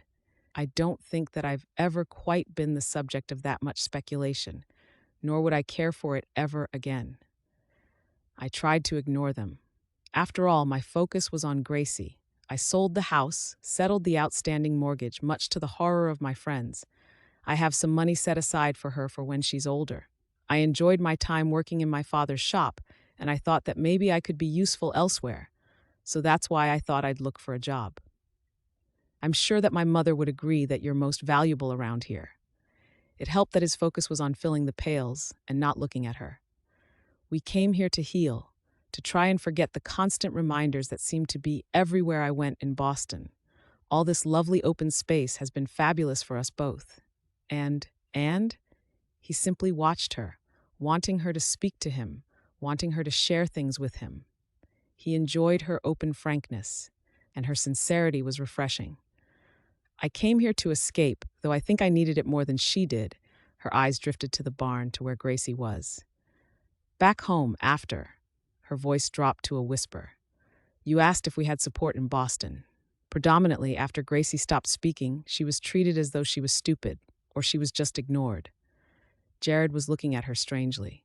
She hasn't uttered a word since that night? Selina shook her head. Nothing. The doctors spoke to her, and they seemed baffled. One said to give her time, another wondered if she had the same thing that killed her father in the skull. They wanted me to put her into a place where they could give her treatments, but it sounded barbaric. That, along with the constant platitudes, then people speculating what was to happen with the house. She must have overheard what they were saying. The children at her school were cruel. Too often, I'd find her hiding away when I went to collect her, and the teachers would get cross with her that she had fooled them and escaped. She's resourceful as well as sharp. I like that, Jared murmured. He opened his mouth, wanting to admit that he'd heard her speak. That she wasn't stupid. She was just a little girl trying to figure out what had gone wrong in her life. But then, he realized that Gracie hadn't spoken to him. If she was only comfortable speaking to animals, should he foist her back into a world of expectation once more? Did he have the right to lay that added pressure upon the shoulders of her mama? His mouth snapped shut. You're very good with her, Jared. I must say that I appreciate all that you're doing for her, especially as I know how busy you are every day. Which reminds me, I must get on. I'll take Gracie with me. Get her out from under your feet. No, it's no trouble. I'll just finish with this watering, and then I'll bring her in. Let her be. She felt her cheeks reddening under his unreadable gaze. Okay then, if you're sure? Jared smiled and watched her leave. He wanted to help Gracie, and he wanted to ease the frown that had marred Selina's brow as she'd spoken of her life back in Boston. He wasn't sure how he would go about doing that, but knew that he needed to try. Chapter 7. Can you at least give me a clue as to where we're going? Jared's golden green eyes slid to Selina's over Gracie's head, amusement glinting in them. Where would be the fun in that? He said playfully. I can see the possibilities of not knowing are driving you crazy. Selina blinked, unsure of herself. It had been a long time since she'd been alone with a man, even in the capacity as a chaperone for her daughter. But if she didn't know better, she would swear that Jared was flirting with her. As soon as the thought popped into her mind, she dismissed it. He couldn't be, since he'd made his intentions clear when she'd overheard him speaking to Luke. She smiled to hide her confusion and looked away. Maybe she was overthinking it and he was just being friendly. After all, he'd taken such a shine to Gracie. It seemed that whenever she couldn't find her daughter, she could always be found alongside Jared, caring for some of the animals. Jared had found Selina mid-morning and cheerfully informed her that he needed her to meet him in the yard that afternoon. She'd been distracted when she hurried out of the ranch house at the time he'd said, pulling up short when she saw him stood by the wagon, the horse harnessed up ready and Gracie dancing by his feet. Her daughter had wordlessly clambered up into the buggy next to him and sent the rugged rancher a beatific smile that had almost cracked her heart. It seemed that whilst she had been busy familiarizing herself with life on the ranch, she had also missed the time when her daughter had chosen to let Jared into her small, quiet world. Whilst she was incredibly glad and grateful that Gracie had a new friend, she couldn't help but wonder what would happen when Jared found himself a wife or had a child of his own. Would the timid child who was beginning to come back to life on Little Cove Ranch disappear again? Selina concluded that she didn't like thinking that way. Instead, she chose to take the time to study the countryside around her. He'd brought her on a route that she wasn't familiar with. The track wound its way through a small wood, the sun-dappled leaves creating shadows that danced on the ground. Tall trees rose out of the damp-smelling earth to brush the blue sky as chattering squirrels and birds swung through the summer air. Small buildings peeked through the greenery, and Selina tried to think about the resident who lived in them as Jared chatted away to Gracie. A conversation that was all one-sided, even though Gracie looked at him and studied him throughout. Eventually, Jared turned into a narrow, winding road that was fenced similarly to Little Cove Ranch. The buildings were not as grandeur as theirs, but looked practical nonetheless. A racket of dogs set up barking as the buggy rolled to a stop in the center of a wide yard, and a stout-looking woman with a ruddy face stepped out onto the decking and lifted her hand in greeting as the dogs encircled her and the wagon. Jared hopped down, petted a few of them before he lifted Gracie down. He then held out a hand and assisted Selina down too. Then he called out to the lady who was watching them all intently. "Hello, Delia. How are you?" "Oh, just fine, Jared. Thank you for asking. Are you here to see the new litter?" Jared ducked his head against the pointed look that Selina was giving him. "That we are Delia. This is Selina, our new housekeeper." "We've met." Delia wiped her hands, sending Selina a warm smile. She was kind enough to share a recipe for oat biscuits that the mister hasn't stopped raving about. "This must be your little girl, Gracie, that I've heard much about." Gracie turned her face into Selina's skirts. "She's shy," Selina replied. Jared ruffled the little girl's hair to reassure her. "Mother told me that you've had a bumper litter this time." Delia rolled her eyes. "Yes, if you'd believe it. What a nuisance. Come on in. You'd think the dogs had better things to do with their time, what with all the sheep that we have them working, but they always find a time for this activity. I'll pop the kettle on if you just head on through that door. You'll stay for some tea, won't you? Just follow the yipping sounds." Selina grabbed Jared's arm so that he faced her, checking that Gracie was out of earshot. "Litter? Of puppies? Jared, we're just looking, aren't we?" Jared tried to look innocent and failed to keep the smirk off his face. "Your reaction now tells me that I was right in not forewarning you." Selina scowled. "I fail to see the funny side in this. Do you know how busy I am? I don't have time to raise a puppy, Jared. I barely have time to watch Gracie, let alone a living, breathing creature that will rely on me to be responsible for it." He sighed, cocked his head. "Every animal that she cares for belongs to another, either the ranch or to me.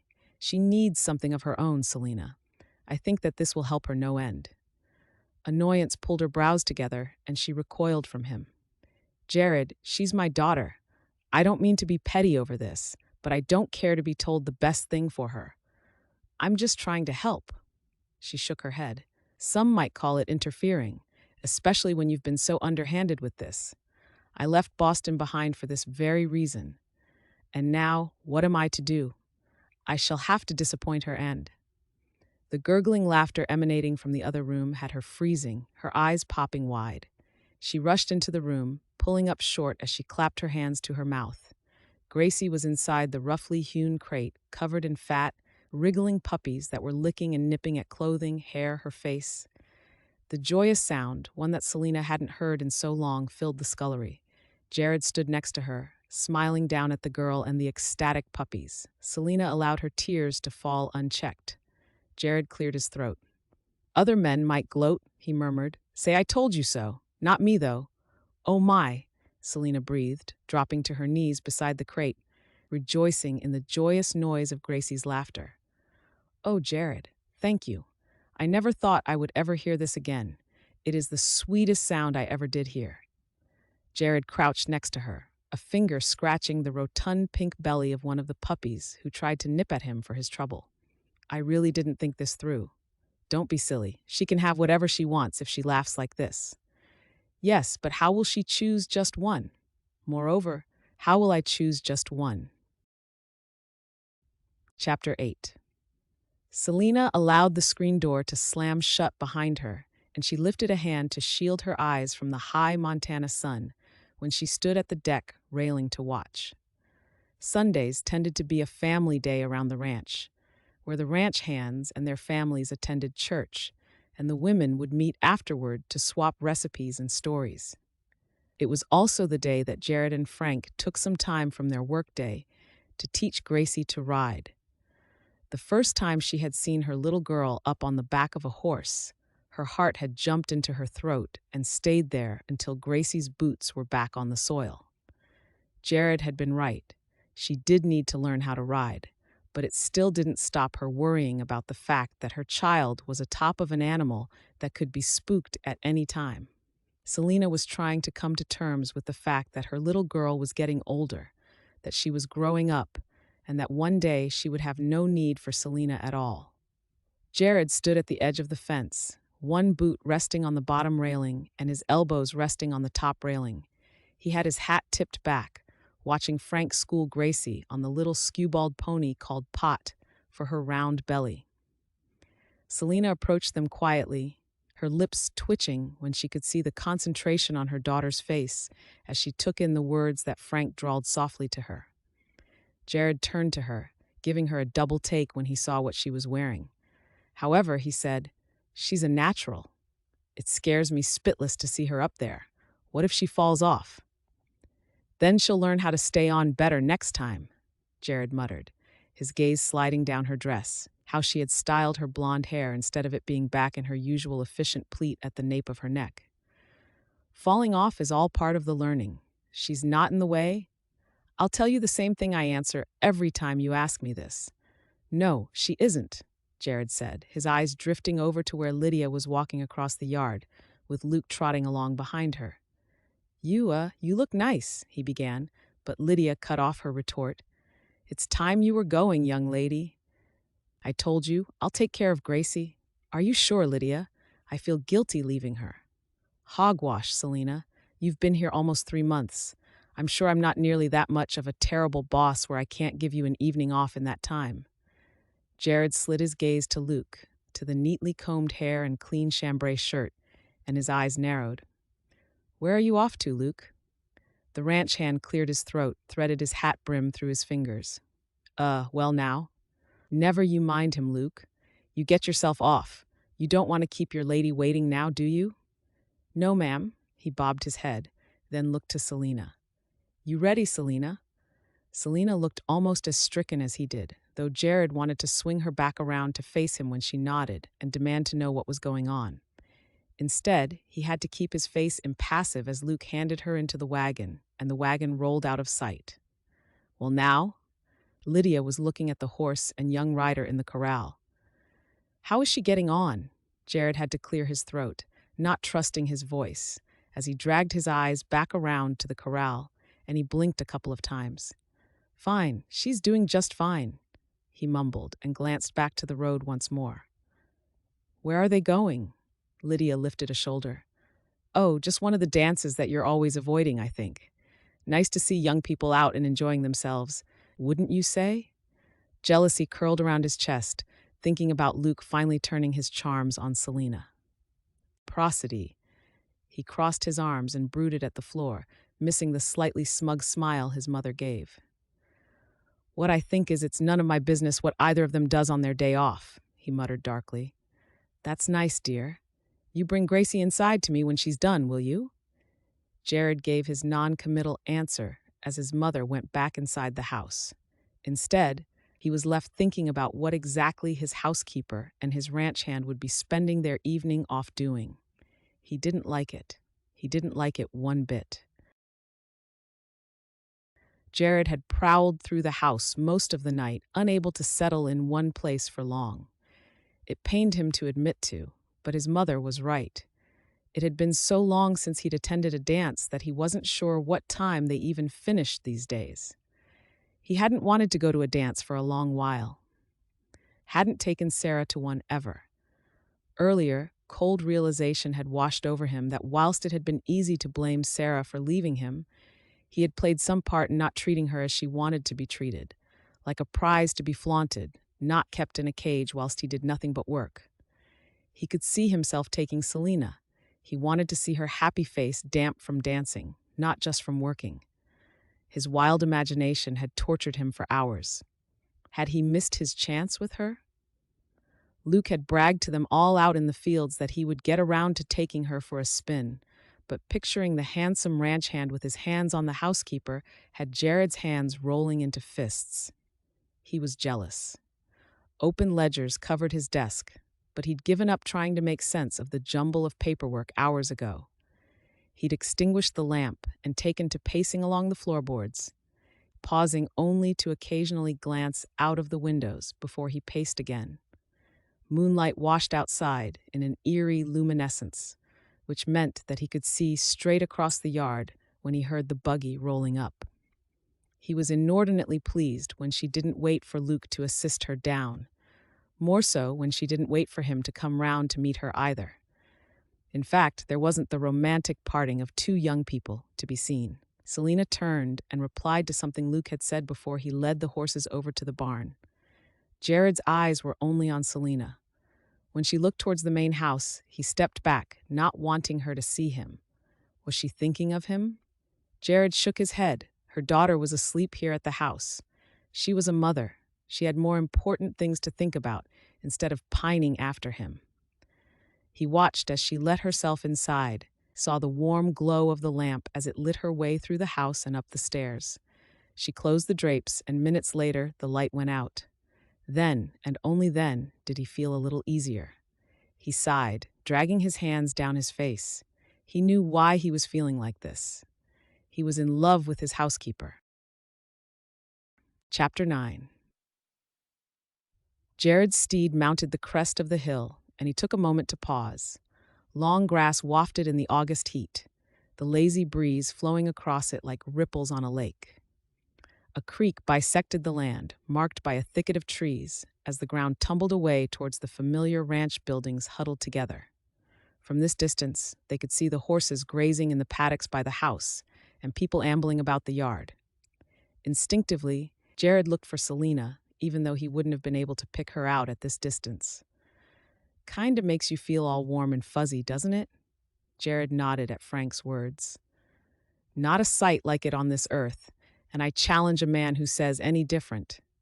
Luke rode past them in a trot, lifting his hat to wave at them. I don't know about you, but I ain't about to get all gooey over some trees when there's a bowl of stew with my name on it down there. Frank shook his head, watching Luke bounce about ungainly on the horse's back as he trotted down the hill. I challenge a man who says that boy wasn't dropped on his head as a child.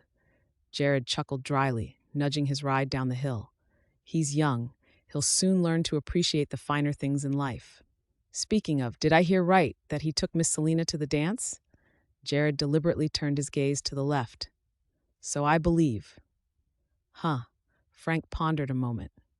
I would have thought she'd have more sense than that, her being a widow and all.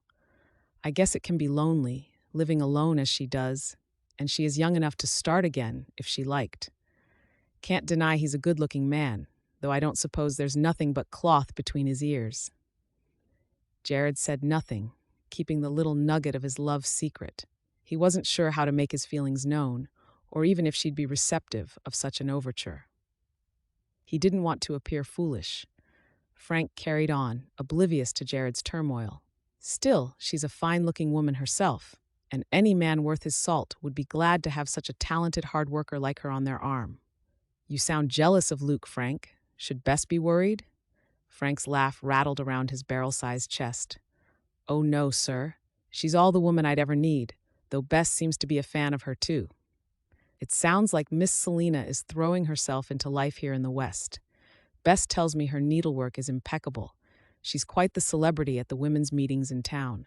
She can cook, and she's educated. Won't be long before some man is calling on her here. The ground flattened out, and Jared ran a cursory eye over the boundary fences. What makes you think she'd be interested in another man? Frank snorted. I know I speak for other men now, not you, Jared, who's stone-cold inside when it comes to the fairer sex. But Miss Selina is as pretty as they come. I know that her little girl is a bit of an oddity, but a man can overlook that. She could have more children, maybe. She'd be a catch for anyone. She's stepped out with Luke, and that tells me that she's ready to find another man, though the youngster has been surprisingly tight-lipped on how the evening went. Have you noticed that? Jared leaned on the pommel, feigning disinterest, even as white-hot jealousy washed inside him. He wanted Selina for himself. What if Luke took her out for another buggy ride? Maybe next time there would be more than just a simple parting of ways. Jared didn't want to wait around and find out. Honestly, you will be the death of me, honey. Will you get from underfoot? Selina nudged the puppy out of the way with her foot and tried to step away from the sharp puppy teeth. Angle. Blissfully ignorant of the scolding, Honey simply flipped onto her other side and tried to nip at Selina's boots from a different angle. No, Selina scooped up the fat pup, holding her out of the range of the lapping tongue as she marched her out onto the back stoop and set her down on the decking. Now, stay out here and try not to get eaten by bears. Honey cocked her ears curiously at the wagging finger. Selina looked up at the deep chuckle. Jared had a tool belt slung around his hips, his shirt sleeves rolled back, wood shavings dusted the floor around his feet. The mirror image pup at his feet yipped at their sibling and bounced over the grass towards the decking steps. You can laugh, Selina shook her head. This, she jabbed a finger at the puppy who was barking at her sibling, crying as she wobbled on the edge of the top step, is all your fault. Selina let out an exasperated sigh and helped the puppy down so she could run about with her brother. Jared made a mark on the plank of wood on the sawhorse, tucked the pencil back behind his ear, and then placed his knee on the plank to counterbalance it as he hefted the saw. He dragged the saw back to make his guide mark before he looked up. You have to admit that they're good company. She's wonderful company, for Gracie. But now that she's in school every day, I find myself under attack. Jared straightened up and narrowed his eyes. Attack? Selina placed her hands on her hips and blew out a breath. Honey keeps coming up with more and more inventive ways to trip me up or get in the way. I know that I wanted Gracie to have some company, and I am pleased that she's settled enough here now to go to school, but this puppy is a liability. Jared laughed at her, which ramped up her irritability even more. I'm not laughing at you, I promise. He raised his hands at the dark, mocking look she sent him, and a slow grin tugged the edges of his mouth as he asked, How about I keep an eye on her for you? She'll be a good distraction for Shadow here, and I will be out here for a while here yet. Selina looked at him then, all lean lines and hard planes, and swallowed hard, her pulse fluttering in her throat. He was so handsome, it hurt her chest, and she had to make herself focus on the sawhorse. What are you doing? Oh, he shrugged self-consciously. I'm just messing about. Selina walked down the steps, interest piqued. You? You've always got something to do around the ranch. At least, that's what you're constantly telling me. What are you messing about with? Jared set the saw down, rubbed the back of his neck. My grandpa was a woodworker. He taught me a little bit. I'm not that good, but I can do enough. I like to come out here when I've got things on my mind. She saw several neatly sawn timbers stacked up and what looked like the base of a box. What are you making? He shrugged, picked at a wood flake on his shirt front. Something for Gracie, he muttered. You are? Selina stepped around him for a closer look. What will it be? Are you always so nosy? He teased lightly. I'm a woman. Some people say it's built into us, she laughed. I'm fascinated by how these pieces will fit together. Do you? Selina? Luke called out, interrupting her. Can I have a word? Selina looked at Jared, saw the laughter in his eyes shift to something darker, distant, as he moved back from her. Disappointment flooded her. What is it, Luke? She asked, having to drag her gaze from Jared's blank expression. The ranch hand pulled a face. In private? Selina pointed at Honey. Will you keep an eye on her, please? I won't be long. She followed Luke, though a glance back at Jared showed that he'd returned to his task in jerky movements. She bit back a sigh. 1 minute, everything was easy with him, and then the next, he'd pull away again. And why did she care? Hadn't he made his wishes perfectly clear to her when she'd first arrived? She was simply imagining the feelings that he evoked in her. She couldn't be in love with her boss. She wouldn't be that woman. Chapter 10. Jared found her in one of the outhouses, her sleeves pushed back and looking quite red in the face. He glanced about the shed at the jars of soft soap and the kettle she had on an old stove in the corner. Aromas of jessamine, lavender, and bergamot filled the air, and he recognized it as her scent. "Are you making soap?" She barely glanced up at him, but she used the back of her wrist to push her hair away from her face. "Well, I'm just scenting mine now. I made a large batch the other day with Alma out the back. She prefers hers plain. Don't look so astonished." "You do know that you can buy some in the town?" "Yes, of course. You like woodwork. I like making soap and candles. It soothes me, allows me to think." "Fair enough. Can you spare a few moments? I have something I need to show you." She wiped her hands on her apron. "Of course." Her smile was flat as she followed him outside. "You must be quiet." He told her over his shoulder, and unease rippled through her. "Quiet as a mouse, okay? Or it will ruin it." The sun was sliding towards the horizon, and she knew that the sunset would be a beauty tonight. She hoped to be able to sit on her bench later and watch it in all its glory.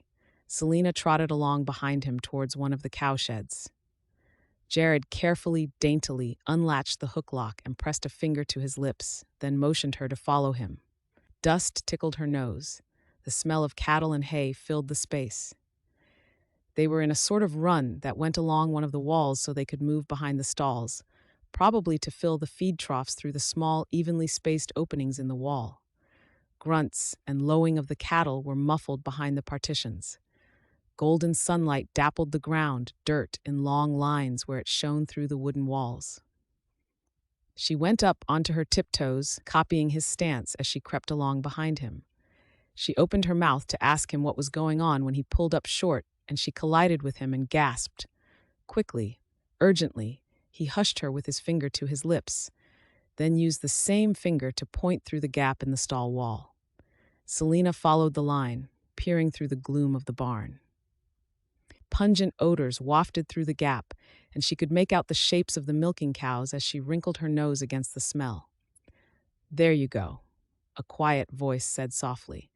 "Aren't you clever, making this milk for us, helping feed everyone who works here? There's a clever girl." Selina leaned in closer, as her heart stuttered in her chest. She could make out the milking stool, the small set of legs. But when the blonde head appeared at the rear of the cow, tapping the hind leg affectionately, Selina's mouth popped open and her eyes filled with tears of awe.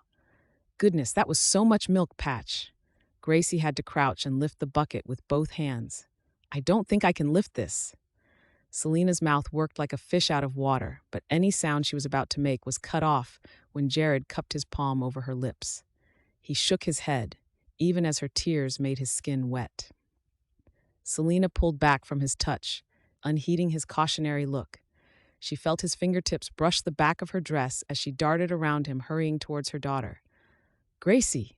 Gracie, darling!" she cried out, rounding the end stall where Gracie set the bucket down heavily, and some of the white liquid sloshed out onto the dirt floor. "I." Gracie frowned up at her, silently withering her mother to the spot, probably for making her spill the milk.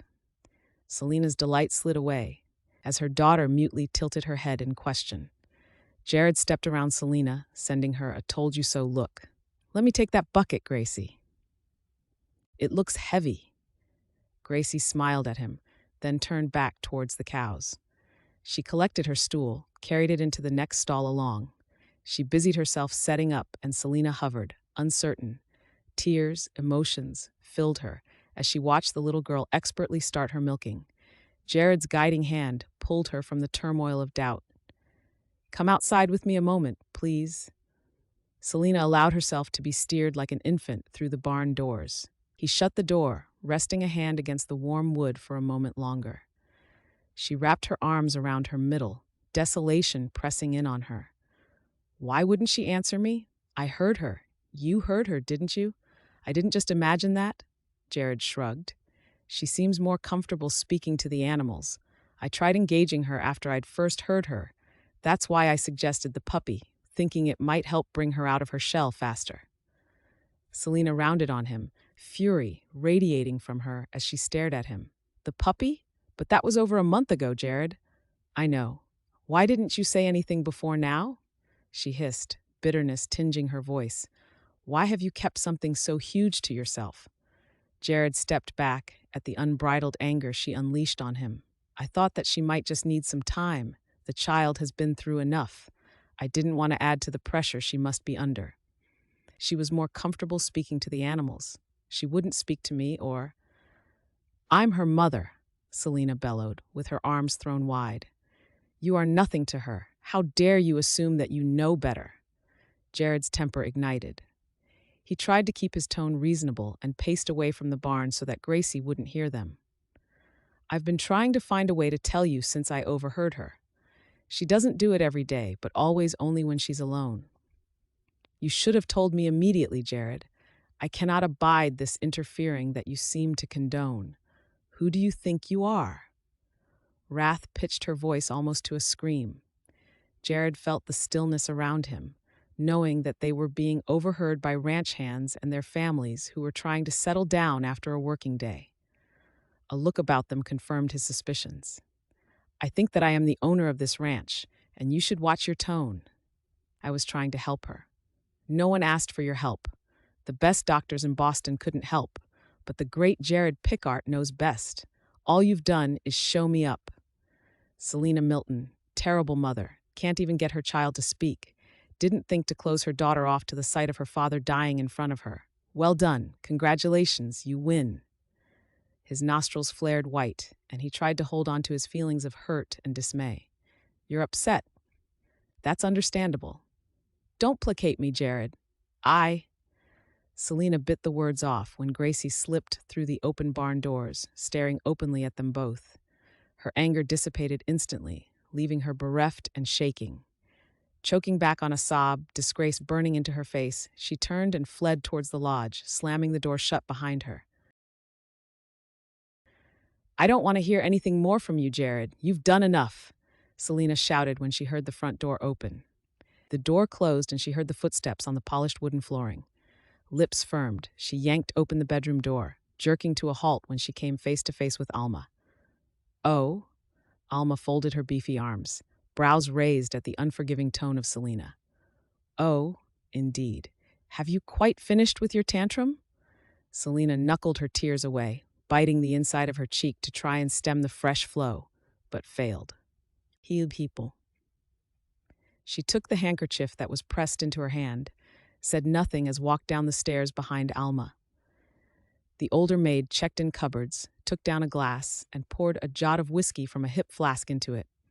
I don't drink, Selina mumbled from near the staircase, blotting at her cheeks. Alma sniffed, drained the glass in one go. It's not for you. That was quite a show that you put on out there. Thought you might want a hand to pack your bags. Fresh humiliation crept up her throat. You heard it? Anyone with hearing in a 5-mile radius will have heard it, young lady. The news will reach further than that tomorrow, once the wives go into town and tell anyone who will care to listen that you were screaming at the ranch owner like a fishwife. What is wrong with you? I thought you liked working here. You think he'll fire me? Selina asked in a small voice. Alma scoffed.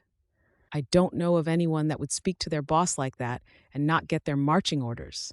What on earth got into you? Selina put her face in her hands as her actions came flooding back, and she groaned. What am I to do? She had some money put aside, but wanted to keep most of it for Gracie, for when she was older, and so couldn't very well afford to lose her job. And hadn't Gracie settled in this new place? Wasn't the ranch the very reason why Gracie had found her voice? And instead of rejoicing in the miracle of her child, she'd yelled at the one person who'd tried to celebrate that miracle with her. Glass tinkled as Alma filled her glass up once more. Selina lowered her hands, and they slapped her thighs as she sighed. Alma held the glass out. You look like you need it. Selina shook her head. I can't. I need to apologize. You think an apology will cut it? Selina wiped her tears away with her fingertips, drying them on her skirts as she crossed the room to the door. That's the least I can do. She pulled it open, and dismay filled her. Jared was swinging himself up into his saddle, and his horse was already trotting through the gate. She heard Alma's heavy sigh from directly behind her. That's never a good sign with him. Where's he going? Alma lifted the glass to her mouth and shrugged. Either to the bar, to the fields, or the cave. He takes himself off whilst he simmers down. You'd better wait until he's in a better frame of mind. In the meantime, Alma pressed the door shut, cutting off Selina's longing look at his retreating back. You can sit and tell me what it was that got you all fired up in the first place. Selina allowed herself once more to be guided, this time to the table, lowering her thumping head to the cradle of her hands. I'm not sure what got into me. He tried to help me, and I lost my temper with him. Alma settled herself on the other side of the table, pulled glass and bottle, pausing with the stopper in one hand. You're not making any sense. Start at the beginning. Chapter 11. The leather slid smoothly into the stay, and Jared tugged the strap, the cinch, the breast strap as he walked around the little mare checking the harness. He could smell her bergamot and jessamine soap that permeated the air even before she'd spoken, and his hands stilled. He sighed. He'd known that he couldn't avoid her forever. Jared, her voice was soft, uncertain, and it pulled at him like a siren song. Can I speak to you? He patted the mare, checked the straps once more, even though he'd just done so. Certainly, Mrs. Milton. She sent him an awkward smile, half turned away from him. I guess I deserved that one. Mama will be out shortly. Are you riding into town with us? Yes, though that's not why I wanted to speak to you. She went quiet for so long. He did stop then and met her dejected gaze evenly. He felt the effect of it in his gut. I'm sorry, he exhaled. I am too. Her brows knitted together. What could you possibly have to apologize to me for? It was me screaming and raving like a banshee at you, in front of your staff, no less, when all you were trying to do was to help me, to show me. She stopped and pressed her fingers to her quivering lips. He could see that she was fighting for control, and he wanted to go to her then. I'm sorry that I didn't tell you about her sooner. You're right. She's nothing to me. I had no right to interfere. Selina's eyes closed, and he saw her lashes darken as her tears slipped through. I shouldn't have said that. It was cruel of me, and unnecessary, and very much untrue. He let the words fall between them. Okay. Her eyes looked pained when she met his gaze. I mean it, Jared. You've been amazing with my daughter, gone above and beyond, and my behavior was reprehensible. I will tender my resignation if you'd like. He reared back, aghast. Why would you do such a thing? Are you not happy here? Her expression collapsed into a watery smile. Of course, I am. I think it was the best thing that I ever did. Gracie is happy, clearly. I just wish she would speak to me. Jared gave in to the need to touch her then, crossing the space between them, tentatively at first, in case she bolted. Instead, she turned into the hand that stroked her arm. She will do, Selina, when she's ready. Do you think it's because she blames me? For Robert? Jared snuffled out a dry laugh. Is that what you think? Truly? Have you not seen the adoration with which that girl looks at you?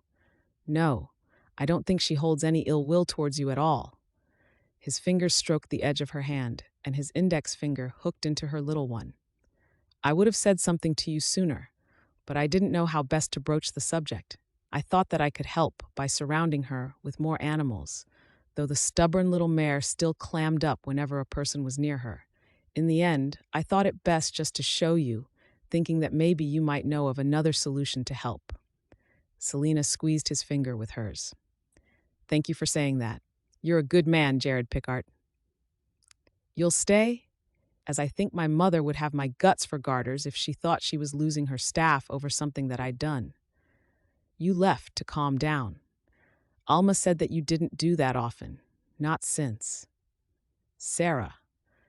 Jared looked down at their linked fingers, and he rubbed his thumb to her skin on the back of her hand, delighting in the gentle caress that she was allowing him. He realized now that he could say the other woman's name without a tinge of bitterness. His heart had been healed by the sincerity of the woman in front of him. He let out a long breath, and their gaze met. Placidity. He knew right then that he wanted more of her unpretentious manner, and her authentic self. How many other women would have the courage to bawl at their boss, but also to then own the blame? He'd hesitated over telling her about Gracie. She might have Luke interested in her. How many other suitors would come sniffing around her before he plucked up the courage to say something to her about how he felt? He had kept his heart locked up for so long and was terrified of having it broken again that it had made him scared to voice his feelings for her. "Selina," he began, but her hand was snatched back when his mother opened the barn door. "Jared, what is taking you so—" "Oh!" Lydia's eyes danced between them. "Selina, can we offer you and Gracie a ride to church today? Or do you care to ride with someone else?" Selina sent her employee a fleeting smile. "We'd be grateful for a ride to town, thank you. I shall just go and fetch Gracie before she gets lost in one of the stables again." "Excuse me." She rushed from the barn, and Lydia turned to her son, who was quickly readying the pony to be hitched to the wagon. "What was all that about?" she asked her son, who marched stiffly past her. "All of what, Mother?"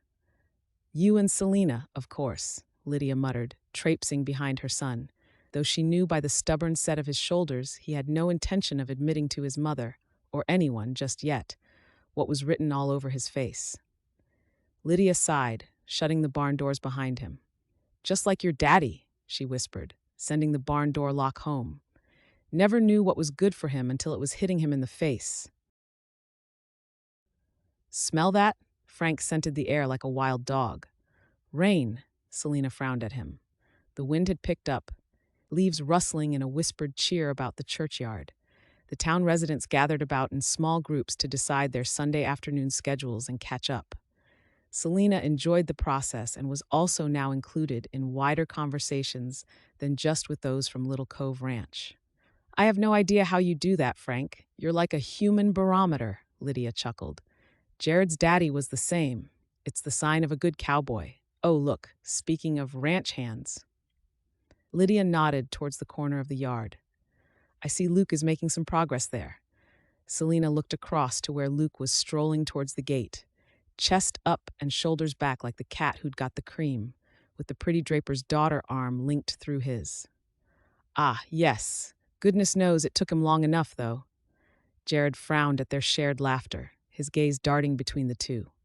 "Progress? What took long enough?" Frank cleared his throat and exited their group quickly, leaving Jared to flick his gaze between Selina's guileless face and his ma's smirking one. "Selina." The three looked towards Sarah, who lifted a hand as she hurried up to them, coming to an awkward halt a few feet away when she looked at Jared, who was still glancing across to Luke and the draper's daughter. "Hello, Lydia, Jared." Lydia stepped forward, bussed her cheek to Sarah's. "Hello, dear, how are you?" Sarah sent a self-conscious look at Jared as she leaned forward to accept the greeting. "Just fine. It's lovely to see you. Selina, can I borrow you for a moment?"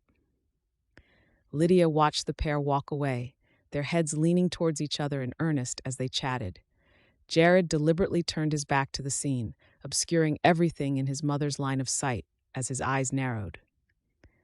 "Just what is going on, Mother? And don't try and wriggle out of this one with a non-committal answer." Lydia fluttered a hand to her throat in mock dismay. "Jared, what do you take me for?"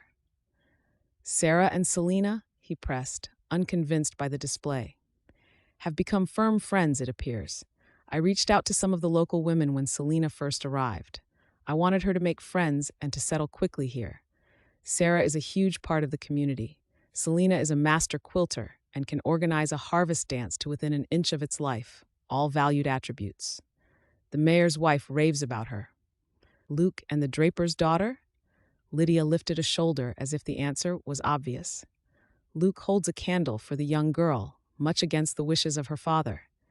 Selina offered to accompany her purely in the capacity of chaperone at the dance the other month, and also a few times since. Luke has been seeking her counsel on how to romance the young girl." He thrust an impatient hand through his black hair. "You let me believe that Luke was interested in Selina romantically." Lydia's mouth opened. "I did no such thing. Besides, what's it to you who she steps out with? I thought you'd sworn off women forever." Too late, Jared realized he'd walked into a trap of his own making. He loved Selina. Now his mother knew that he had feelings for her. His reaction had all but admitted it. His mouth compressed into a hard line as he pulled himself up to his full height. "Did you plan all of this?" Lydia shook her head pityingly, patted her son on the chest. "Don't try and dwarf me, Jared, dear. I taught you how to use a spoon. Now, I must go and see Mrs. Markson before you drive me back." Jared glowered after his mother as she picked her way over the grass of the churchyard, knowing full well that he'd been outmaneuvered by an expert. He allowed his eyes to drift across the yard, to the gathering of women in the corner. He could pick out Selina, her expression relaxed and happy as she spoke with the others. She stood alongside Sarah. In an honest assessment, he was astonished to find that the feelings of outright anger and disgrace had lessened so much so, and his gaze was pulled back to Selina like she was his true north. He thought his chances with her had been limited when all she had been doing was assisting young love. Instead of being cross with his mother, his overriding emotion was gratitude. Now, all he had to do was to have one moment of courage to tell her how he felt, and maybe convince Selina that he was the man for her. Chapter 12. Do you think you'll ever marry again? Unbidden, Jared Pickart popped unbidden into her mind. Disturbed at the potency of her mind, she coughed to cover her disquiet. Where did that question come from? Alma shrugged, seemingly undisturbed by the pertinent question. There was a lot of speculation when you were seen going off in the buggy with Luke last month. Got some of us talking. So, I'm just curious. This time, Selina set the knife down to stare at the other maid. Speculation over Luke and me? Goodness, he's so much younger than me. I hope that you put them right, Alma. The maid smirked. I did, eventually. It was fun to have something other than the harvest dance to chat about. Selina shook her head. That's one thing that I would change around here. The community is so small, everyone knows everyone's business. It has its good sides as well as the bad. So, would you? Marry again? Alma nodded at the question. Selina picked the knife back up and sliced the cheese as she considered. Once, I would have said no. Whilst Robert and I had a good relationship, it was always more about friendship. Some of my close friends spoke of this all-consuming passion, where you could just spend all day with your thoughts occupied with one person, and your time with that person goes by so fast. Selina blushed as Alma finished her sentence with exactly what she wanted to say. You sound like you know what you're talking about. Alma wrapped another tray of food with a muslin cloth and placed it in a basket. I have been in love, the way you talk about, once. Were you married? Alma nodded, albeit briefly. The war happened, and he never returned home. I followed my family out west, got my job here. No one else ever caught your eye? Alma snorted. Closed the lid on the basket. There was no one else I could stand being around for any length of time. Selina chuckled. I imagine it would take a man of great standing to catch you, Alma. A brave one, she amended, with the patience of a saint. I think that's the last of the trays. She fisted her hands on her hips. There's enough food on this table to feed the whole territory, not just the community. Selina wiped her hands as she ran an assessing eye over the buffet. I hope so. I would say Lydia invited the whole territory. Feels good to be planning parties again. For too long, this ranch has been one of commerce and sadness. Maybe you could find yourself a handsome rancher to take you for a spin around the dance floor. Selina leaned in and chuckled. Only if the right one asks. You took the words right out of my mouth. Jared stepped into the kitchen, having to duck to get under the beam of the door. Both women spun, each with a startled look on their face, drawing a chortle from Jared. Sorry, I tried to let you know that I was here, but the conversation got interesting so.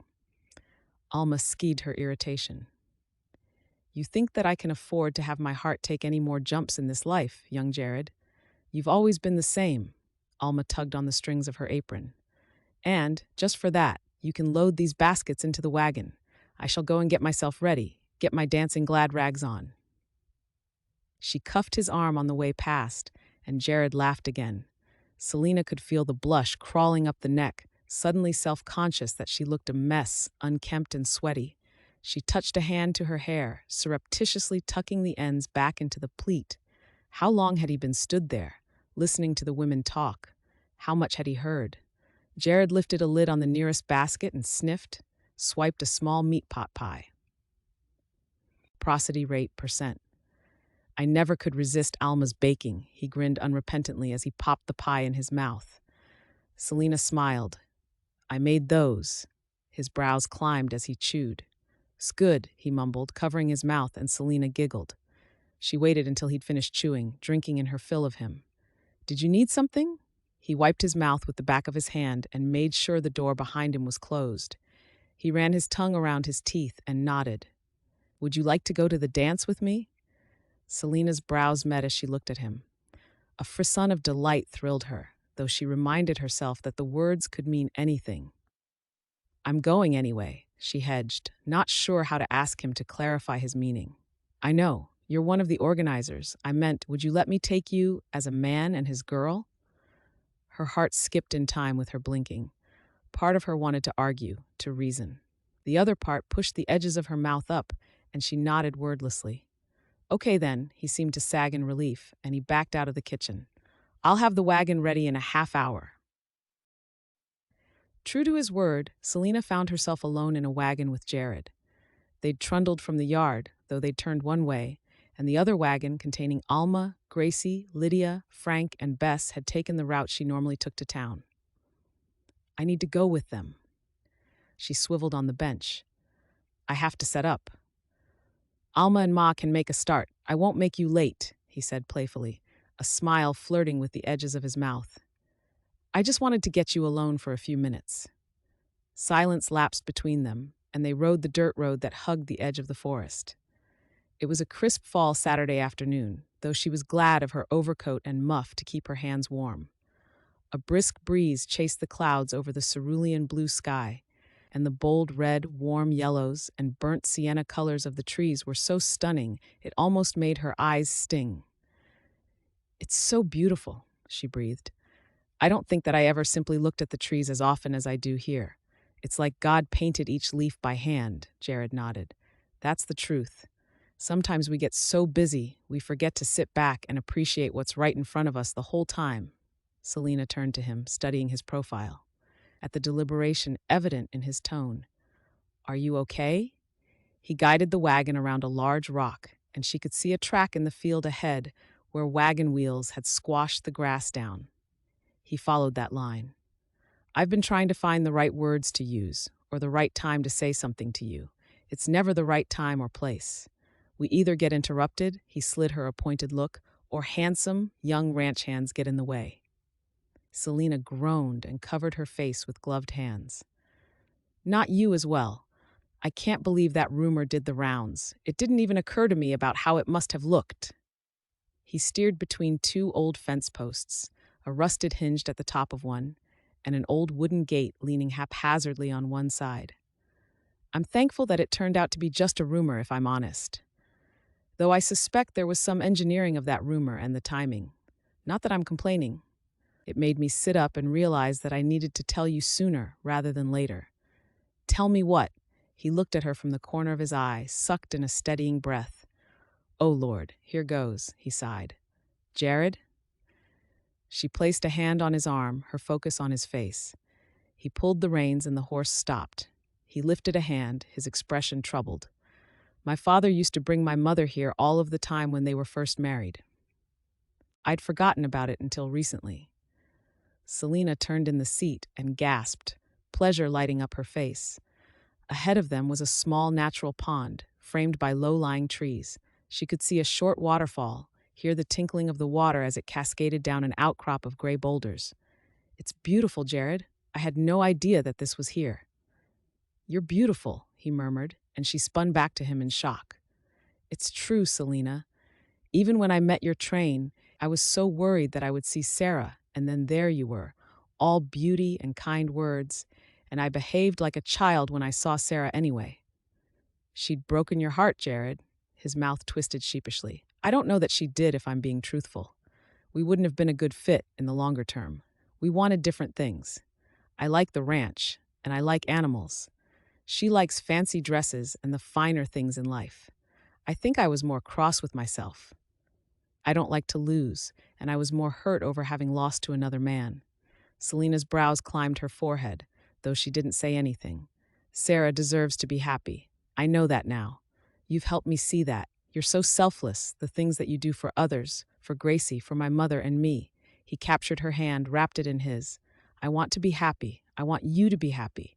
With me, if you'll have me." "But you said..." He laughed wryly. My ego did the talking that day, and I would have happily eaten them back up after I saw how hurt you were. I've regretted it ever since. I'm trying not to let my overinflated sense of self get so much say in how I live these days, though it might slip through still sometimes. Selina, when I open my eyes, you're the first one I think of. When I'm out riding, I see the views, and I want to share them with you. When I see Shadow, Honey, and Gracie playing, and I hear her laugh, I just want to hear it all the time. I want to hear more of our children laughing together. When I climb into my bed, I want your face to be the last one I see before I sleep. A smile bloomed, slow at first, as she allowed the deliciousness of his words to sink in. She joined her hand to the other one, reveled in how her hands were swallowed in his large ones. You want to court your housekeeper? How will that look to others? What do I care? I'm asking you now before you're snapped up by some other propitious cowboy, for any man would be lucky to have you on his arm. What do you say, Selina? Her eyes roamed his handsome face, the hard lines, the crinkling around his kind eyes, the firm, cut lips. She could have drawn his face from memory alone. Emotion swelled her, and she didn't trust herself to speak. I feel like I'm dreaming, and I will wake at any moment. Jared lifted their joined hands, pressed his lips to the back of her hand.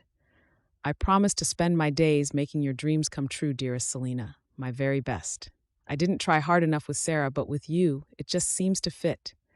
She leaned her cheek to the joined hands, eyes drifting closed as she nodded. It does. He caught hold of her chin and tipped her face so that she looked up into his hooded gaze. You've brought me back to life, even when I thought I would never want to love again. Love? His eyes glittered above hers. Yes, Selina, love. I love you. Say it again, she breathed, not trusting herself to believe what she was hearing. You say it back, he whispered, desperately. Her mouth curved, and her heart soared as she heard the need in his voice. It echoed the want in her heart. I love you, too. His mouth grazed hers, tasting, touching, as sensation exploded inside. She'd yearned for him, just him, in a way that she hadn't dreamed was possible. He cupped the back of her head before his mouth claimed hers once more, claiming her for himself. Their horse plodded along the familiar route into town. The reins rested loosely in Jared's right hand. His left was curved around Selina's shoulder, and she snuggled against his solid form. How late are we? She murmured dreamily, her eyes seeing the wagons and tethered horses lining the main street around the town hall. I'm sure Alma and Mother have everything in hand. I was clear with the instructions, though I should have been there to help, Jared chuckled. Ma will forgive you when we tell her the news, Selina sighed, her lips still tingling from Jared's touch. I'm sure we won't need to voice anything. She seems to have a sixth sense about these things. Jared straightened up with a chuckle. She really does. Speaking of, he left his arm where it was as Lydia came into view, though his ma's knowing smile told him that she'd known exactly why he'd taken a left out of the drive instead of heading to town. I'd ask where you've been, but I'm pleased to say I don't think I mind. Now I've seen what I've seen. Lydia folded her arms, her expression smug. Selina leaned away from Jared's body, not sure if the other woman's teasing tone was coming from a mean-spirited place or not. Oh, no you don't. He tucked her back next to him, securing the reins, and pressed a kiss to her coiffed hair. There is no need to hide from anyone. I'll shout it from the rooftops. Lydia trotted down the 3 steps and secured the buggy, whilst Jared assisted Selina down. She ran a hand down Selina's arm when she joined her on the sidewalk, her smile indulgent. Did he take you to the waterfall pond? Selina's eyes drifted to Jared, who watched her right back, wondering how she knew. Yes, he did. It holds a special place in my heart, that one. You never did take Sarah there. Jared finally looked uncomfortable, his tone exasperated. Thank you, Mother. Lydia clapped her hands in glee. I was just clarifying for Selina. Us women think about these things, you know. Though, she sent her son a pointed look. I'm glad you've finally seen the light. Alma appeared in the doorway. At last! I thought you'd got lost. She grumbled as she clambered down the steps, throwing back the blanket covering the baskets. Gracie is inside. People are arriving and not all the tables are set up. It's okay. Selina reached into the bed of the wagon, lifted out 2 baskets. I'm here now. We'll have it sorted as quick as you like. She grinned at Jared, who winked back at her as she hurried past him. I'd like it to have been done a half hour ago, Alma groused under her breath as she ambled past Lydia and Jared. He stepped around his mother, intent on assisting when Lydia put her hand on his arm. Wait just a moment. Are you sure? Alma looked about, ready to burst a vein. She'll be fine. I need to check something with you. I take it you finally come to your senses and acted upon what everyone else could see? Jared's forearms rest on the bed of the wagon as he glanced back at his mother. Everyone could see. She lifted a shoulder, a smile shimmering over her mouth. Well, me, Alma, Frank. Incredulity twisted his face, though it quickly smoothed out when his mother mirrored the look and he chuckled. Yes, I am in love with Selina, and I've told her of my intentions. Did you propose? Not yet, but I will. Good. She reached into her pocket. I wanted to give you something before you did. Jared held his hand out, and his mother set a tiny silver ring in the middle of his hand. He held it up, twirling in the light, the feather designed to curl around the finger, inlaid with a spiral of copper. Where did you get this? It was your grandmother's. She left it to me. I was saving it for my granddaughter, but... She nodded towards the door where the keys of the piano were being toyed with as the band began to warm up. She's a good woman, Jared. She reminds me a lot of myself. She'll make a good wife. You should ask her tonight. A moonlight proposal will be perfect. She clapped her hands together. He wanted to tell her off for interfering, for manipulating him once more. But he was in this place because she interfered. Thank you, Ma. I can tell you right now, though, you won't be there on the wedding night. She clouted him around the back of his head as she tutted, always so cheeky. Selina emerged from the room. It's so crowded in there already. I had no idea so many would come. And the night is still young, Miss Selina, Lydia replied. Jared, help your betrothed with the baskets, will you? Selina stopped, stared at him. Your what? Jared shoved the ring in his pocket, shaking his head at his mother. Nothing. Here, you take this one. He passed the baskets to her, hefted the last 2, scowling at Lydia as he followed Selina inside. Lydia smirked as she heard Selina repeat her question to him. She took the blanket that had covered the food, folded it neatly, and tucked it into the box behind the bench, knowing that Selina would need it to cover her knees later on. She looked up at the darkening sky, her smile turning wistful. Stars winked in the purpling sky, the wind scuttling the leaves along the road. Thank you, Lord, for this wondrous day, Lydia whispered to the heavens, taking comfort in her faith as she gloried in the views. Thank you for your gift of Selina and my beautiful Gracie. Please, Lord, keep Jared and Selina safe as they begin their life as one. When she's ready, Lord, return Gracie's voice to her so that we may glory in that beautiful sound. Say hello to my Eddie, please, Lord, and tell him that I miss him every day. Amen. With that, she turned and made her way into the dance hall, ready to give thanks for the bounty of their harvest for this year. Epilogue. Selina groaned as she lowered herself into the chair. Her head dropped back and she closed her eyes. Pregnancy is so much easier when you're younger, she sighed, rubbing a hand across her swollen belly. Jared stood and began adding food to her plate. I told you, you're doing too much. When is the new maid starting, Mama? Lydia's smile was indulgent as she looked at Selina. I am waiting on her to come back to me with her travel itinerary. If Selina had acquiesced sooner, we would have had a new maid start months ago. Selina stretched her neck to one side, then the other, sending Jared a grateful smile. I'm not a delicate flower, Lydia. Women are out in the fields, more pregnant than I am. That's my next grandchild in there. Lydia lifted her cutlery, leaning back so Alma could add a gravy sauce to their plates. Tell her, Alma. Oh no, Miss Lydia. I know better than to get in the middle of you two in one of your debates. Jared clinked his sherry glass to Alma's. I'll drink to that. I'll be fine, Selina said, shifting in her seat. Everything ached. I'm just being a moaning Minnie today. Talk to me. How's the spring treating us today? Any more calves arrived yet, Jared? She cut into the meat on her plate, looking up when Frank stepped into the room, holding the door open. Sorry we're late, he said quickly, Someone wanted to ride out to the East Point. Gracie sauntered past him, sending a dark look over her shoulder that had Jared chuckling. "Let me guess," he said around a mouthful of food. "She beat you coming back?" Frank sighed. "Every time, without fail. It's because she's so light." "You know you don't have to let her win," Selina said. Frank sighed dramatically. "If that was the case, I'd agree with you. Gracie has no fear." The group laughed, and Selina tracked her little cowgirl as she walked around the top of the table. "Thank you for seeing her here, Frank. You're welcome to join us. Gracie, can you make sure your hands are washed before you sit for supper?" "In a minute," Gracie replied. A stunned hush settled over the room. Selina stared at her daughter as she tossed her gloves onto the table and made her way towards her mother. She glanced at Jared, at Alma and Frank. Looking at Lydia and her tear-filled eyes, she knew that she hadn't imagined it. "Gracie, I know, Mama.